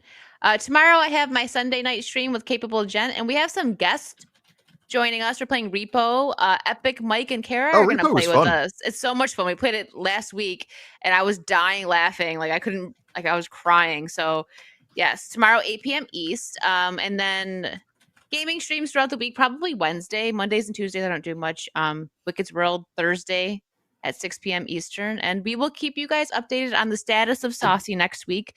These two are going to be very busy in Vegas, so we'll see what's up. Just pay attention to my community tab here on YouTube, and we'll tweet stuff out on X as well. Let you guys know. Actually, looks tired. She's ready to go. No, I'm just drunk. Stop looking at my eyes. I'm really drunk. I'm part of a Korean drama. Open right now. Can you tell? Yeah, they're very big. They're wide. They're wider than I've ever seen them. Actually, it was like when Dan Vass did an impression of you. I'm like, no, your eyes are still wider than hers. It's like, and he closed them, and you're like, still too big. All right, guys, we are out of here. Thank you so much for a great stream. Have a good night. Bye. Yeah.